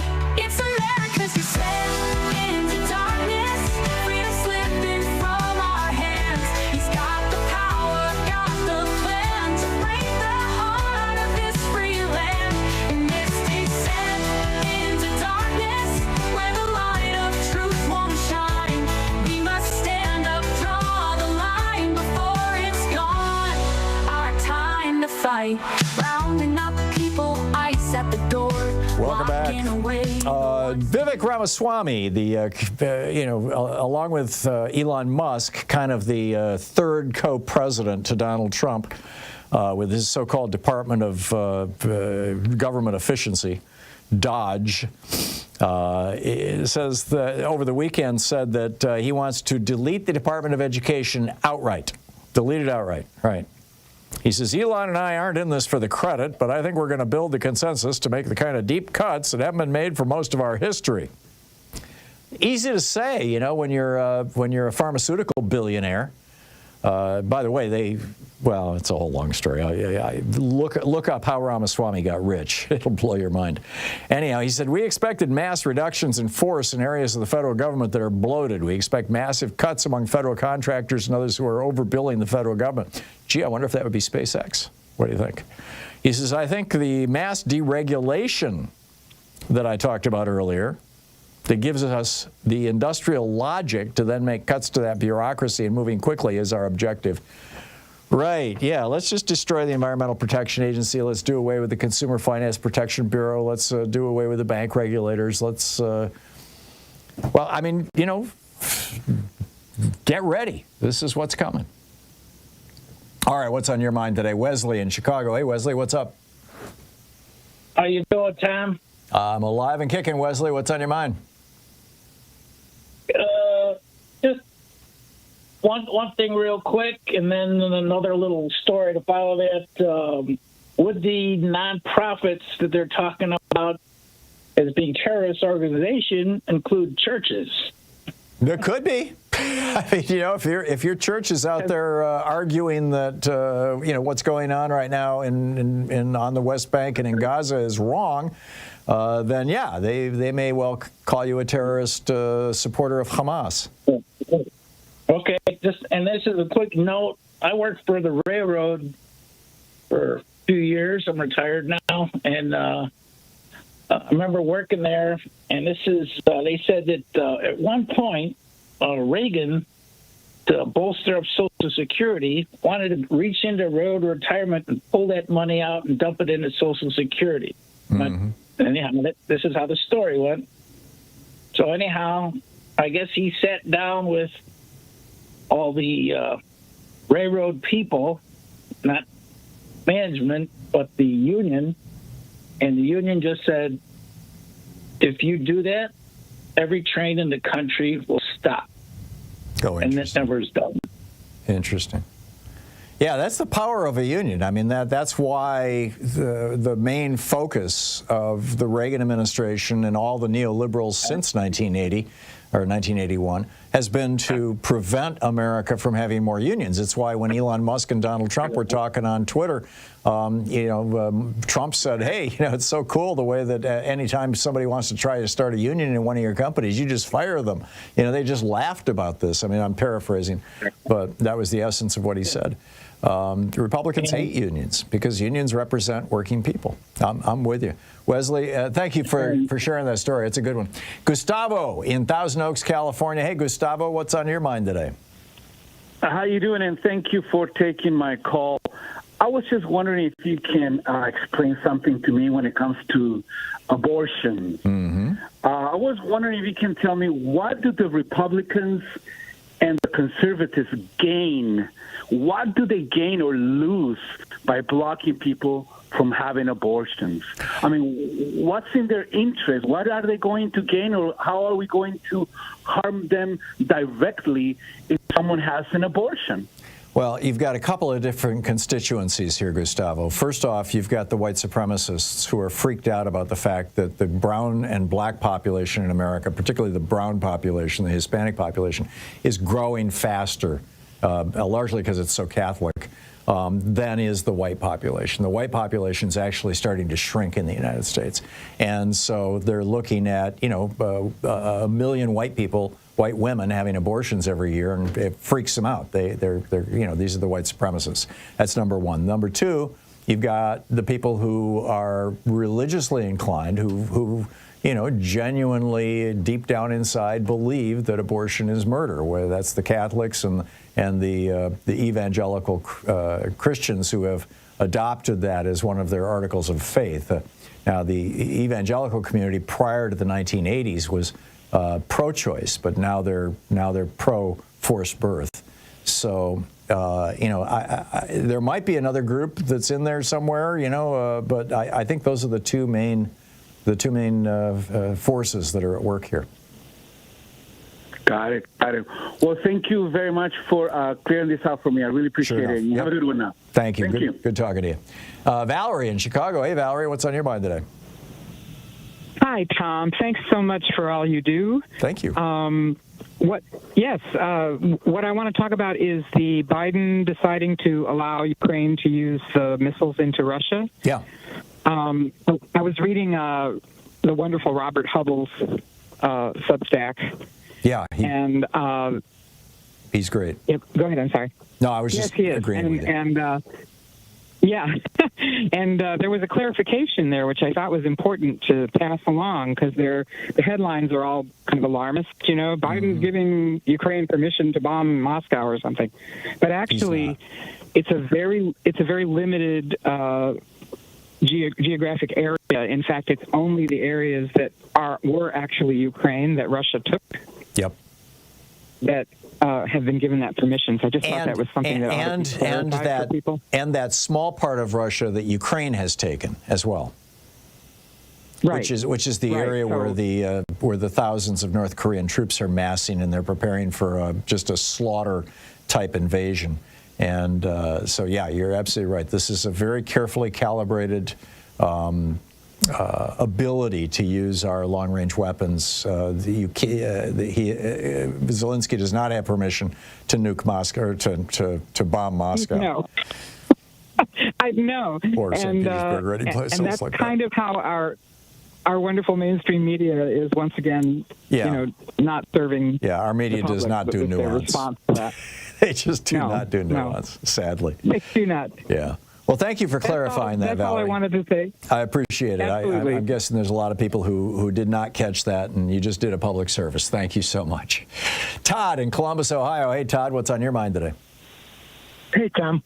Your 3 essays last week to end the week kind of laid out an analysis, a conclusion, a hypothesis, and then a strategy to help the Dems kind of get back on the upper hand in elections. Mm-hmm.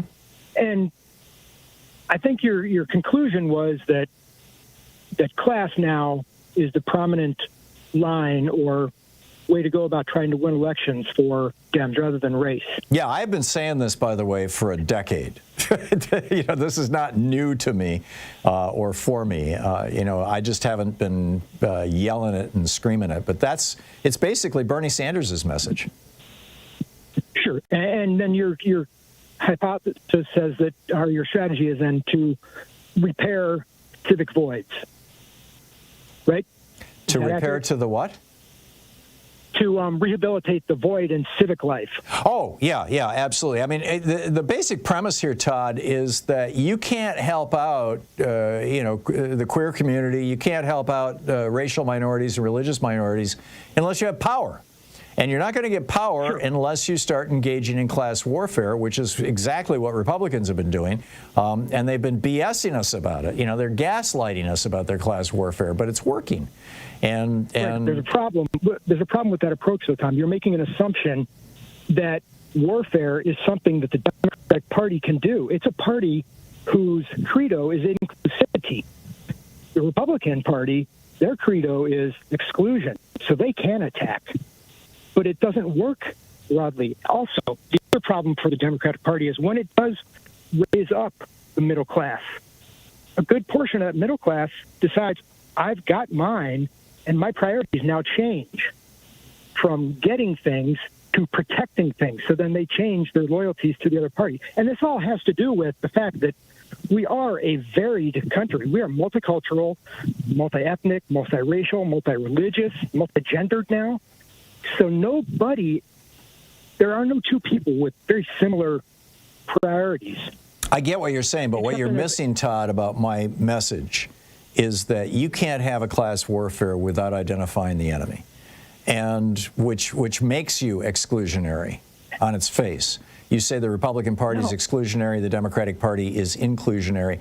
I'm arguing that the Democratic Party should say, we're not gonna be sucking up to billionaires any longer. We're not the party of rock stars in Hollywood any longer. They're all fine. They can be part of our coalition. But the focus of our party, the relentless focus of our party, is going to be to demonize the morbidly rich, what Franklin Roosevelt called the economic royalists, to specifically point to them as the source of our problems, of many of our problems. And a lot of Democrats are afraid to do that because there's still rich people out there supporting the Democratic Party, and because Citizens United basically gave rich people the power to control our politics. Tom, the point is, though, that messaging doesn't reach everybody the same way. Here's an easy way to understand this. Back in the Cold War, in the Civil or World War II, and into a good part of the Cold War, Americans widely revered democracy, not capitalism. And that reverence was also a broad source of patriotic fervor in this country. Yeah, and a lot of that was because they had seen capitalism fail with the Republican Great Depression. Right, but that's not the important point. The reason they changed, the reason the perspective of large parts of the population changed, was because the Powell Memo accomplished, the Chamber of Commerce and Business set out and carried out what the Powell Memo said they should do, which is tarnish the brands of democracy, the Democratic Party, and governance. Yeah. And you can't tell the public that these things work without doing something that means something in their life. No, I'm not talking about, let's have airy-fairy, erudite discussions about policy. I'm saying it's time to stand up for unions, it's time to stand up for working class people, and it's time to identify that, yes, there is a certain zero-sum aspect to this. There's certainly a zero-sum aspect of power.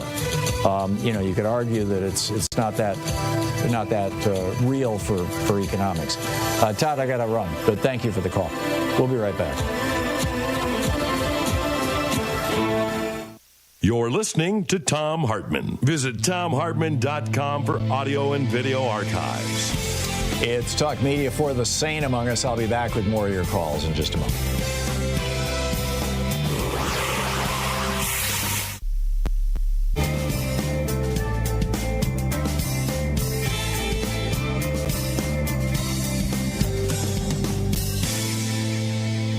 And welcome back. Jacob in Augusta, Georgia. Hey, Jacob, what's up? Just fine. How are you? Fine, thank you. I wanted to focus on General Milley's final speech, where he defines what the military takes an oath for. Mm-hmm. And in that, we've always heard that we defend the Constitution against foreign and domestic enemies. Correct. But what is a domestic enemy? And I think that if we look up the definition of a domestic enemy, Trump and MAGA click all of the boxes. They have done all of those violations and worked against our government. I agree with you. So, doesn't President Biden have the power to call back to active duty General Milley and the other generals that agree that Trump is a fascist, and use the power of those generals with the military to attack those individuals who plan to destroy our government? No, he doesn't. And Trump, speaking of calling Milley back into public service, is talking about bringing these generals back into the military so that he can court-martial them and strip them of their pensions. So if he can bring them back, why can't Biden? Well, he can, but they wouldn't have any. They wouldn't have any ability to. I mean, if you want to arrest somebody for being an enemy of the United States, first of all, you have to have evidence. You have to build a case, and just having a different political worldview or thinking that Social Security should be privatized ain't it. That's not it. Or being willing to slur people racially or gender-wise or whatever for political gain. You and I may think that's a moral crime, but that's not a legal crime, Jacob. What specifically do you think that a general in power could actually do? Not the general, the president, and the violation would be Article 14 of the amendment of the Constitution. Yeah, the 14th Amendment. 14th Amendment, pardon me, Section 3. Oh, engaging in insurrection against the government of the United States. Well, here's the problem. You had two states, Colorado and Maine, which both took Donald Trump off the ballot earlier this year, and he sued and took it to the Supreme Court, and 6 Republicans on the U.S. Supreme Court said, no, Donnie is a special boy. He gets to commit crimes against America. He gets to lead an insurrection. He gets to kill 3 police officers, put 141 other ones in the hospital, and he doesn't have to pay any penalty for that, and he can still run for president because Donnie Convict is a special boy. But aren't they a part of the criminal group that's protecting Trump? Well, I wouldn't say that they're part of a legally criminal group. I would say that they're part of a morally and politically criminal group, if you want to use those words.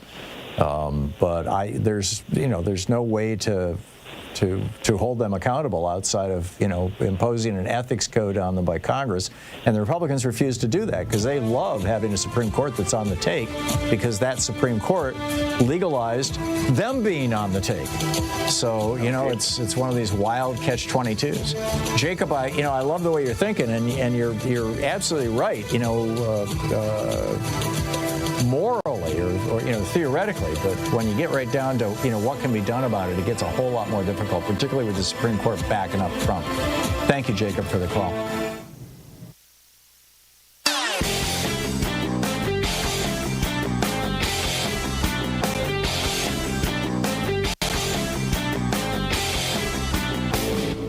Hey, thanks so much for sharing our program and for reaching out to our stations and sponsors and letting them know that you're listening. It really means a lot to us.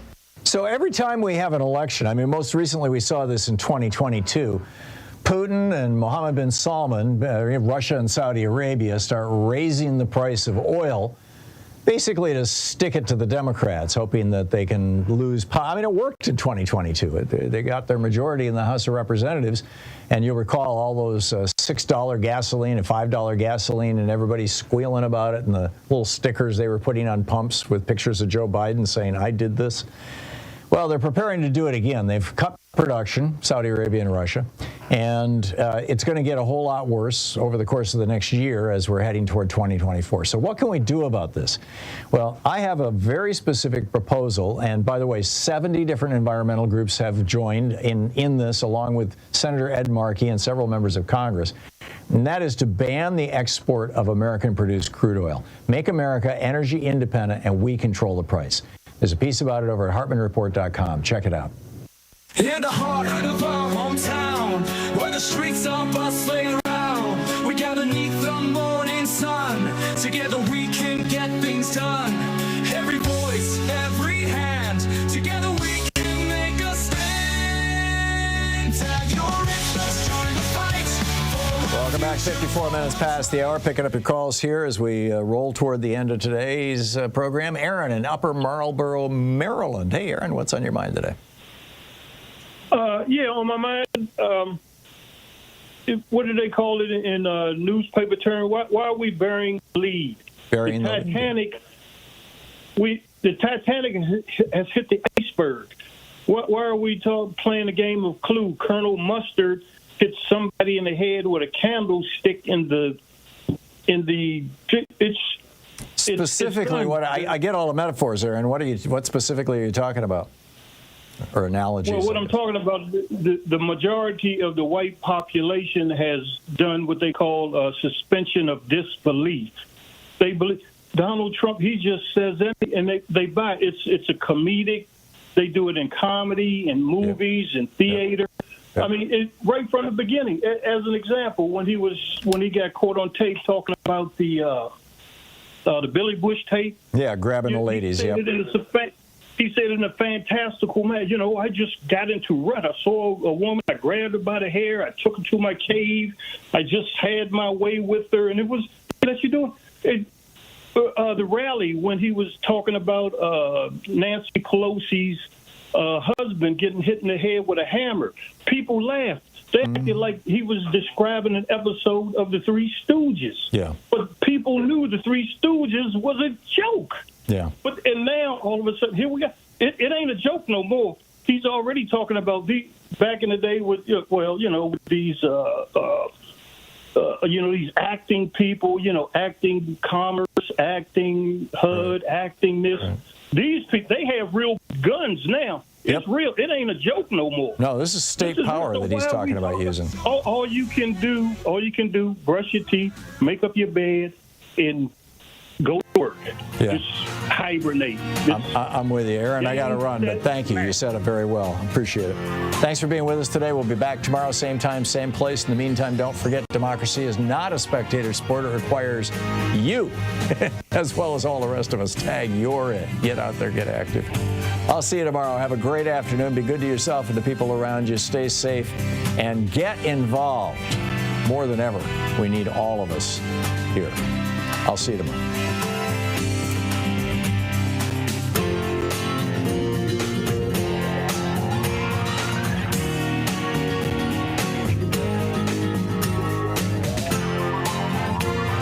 You've been listening to Thom Hartmann. For audio and video archives, visit ThomHartmann.com.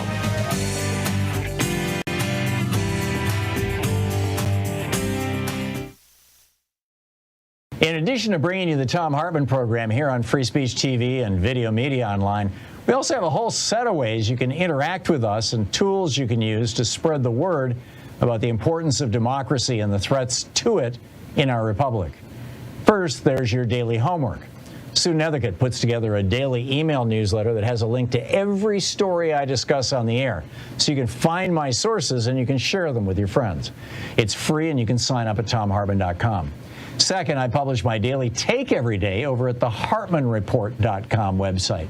That's also free if you want the daily 5 days a week rant in your inbox. No ads either. Third, we have the podcasts. There's the free 1-hour version of our daily show that's advertising supported. You can find that wherever you get your podcasts normally. And then there's also the podcast of the entire 3-hour show with no advertisements, and that's available by subscription over at ThomHartmann.com. So check them all out at ThomHartmann.com and HartmannReport.com.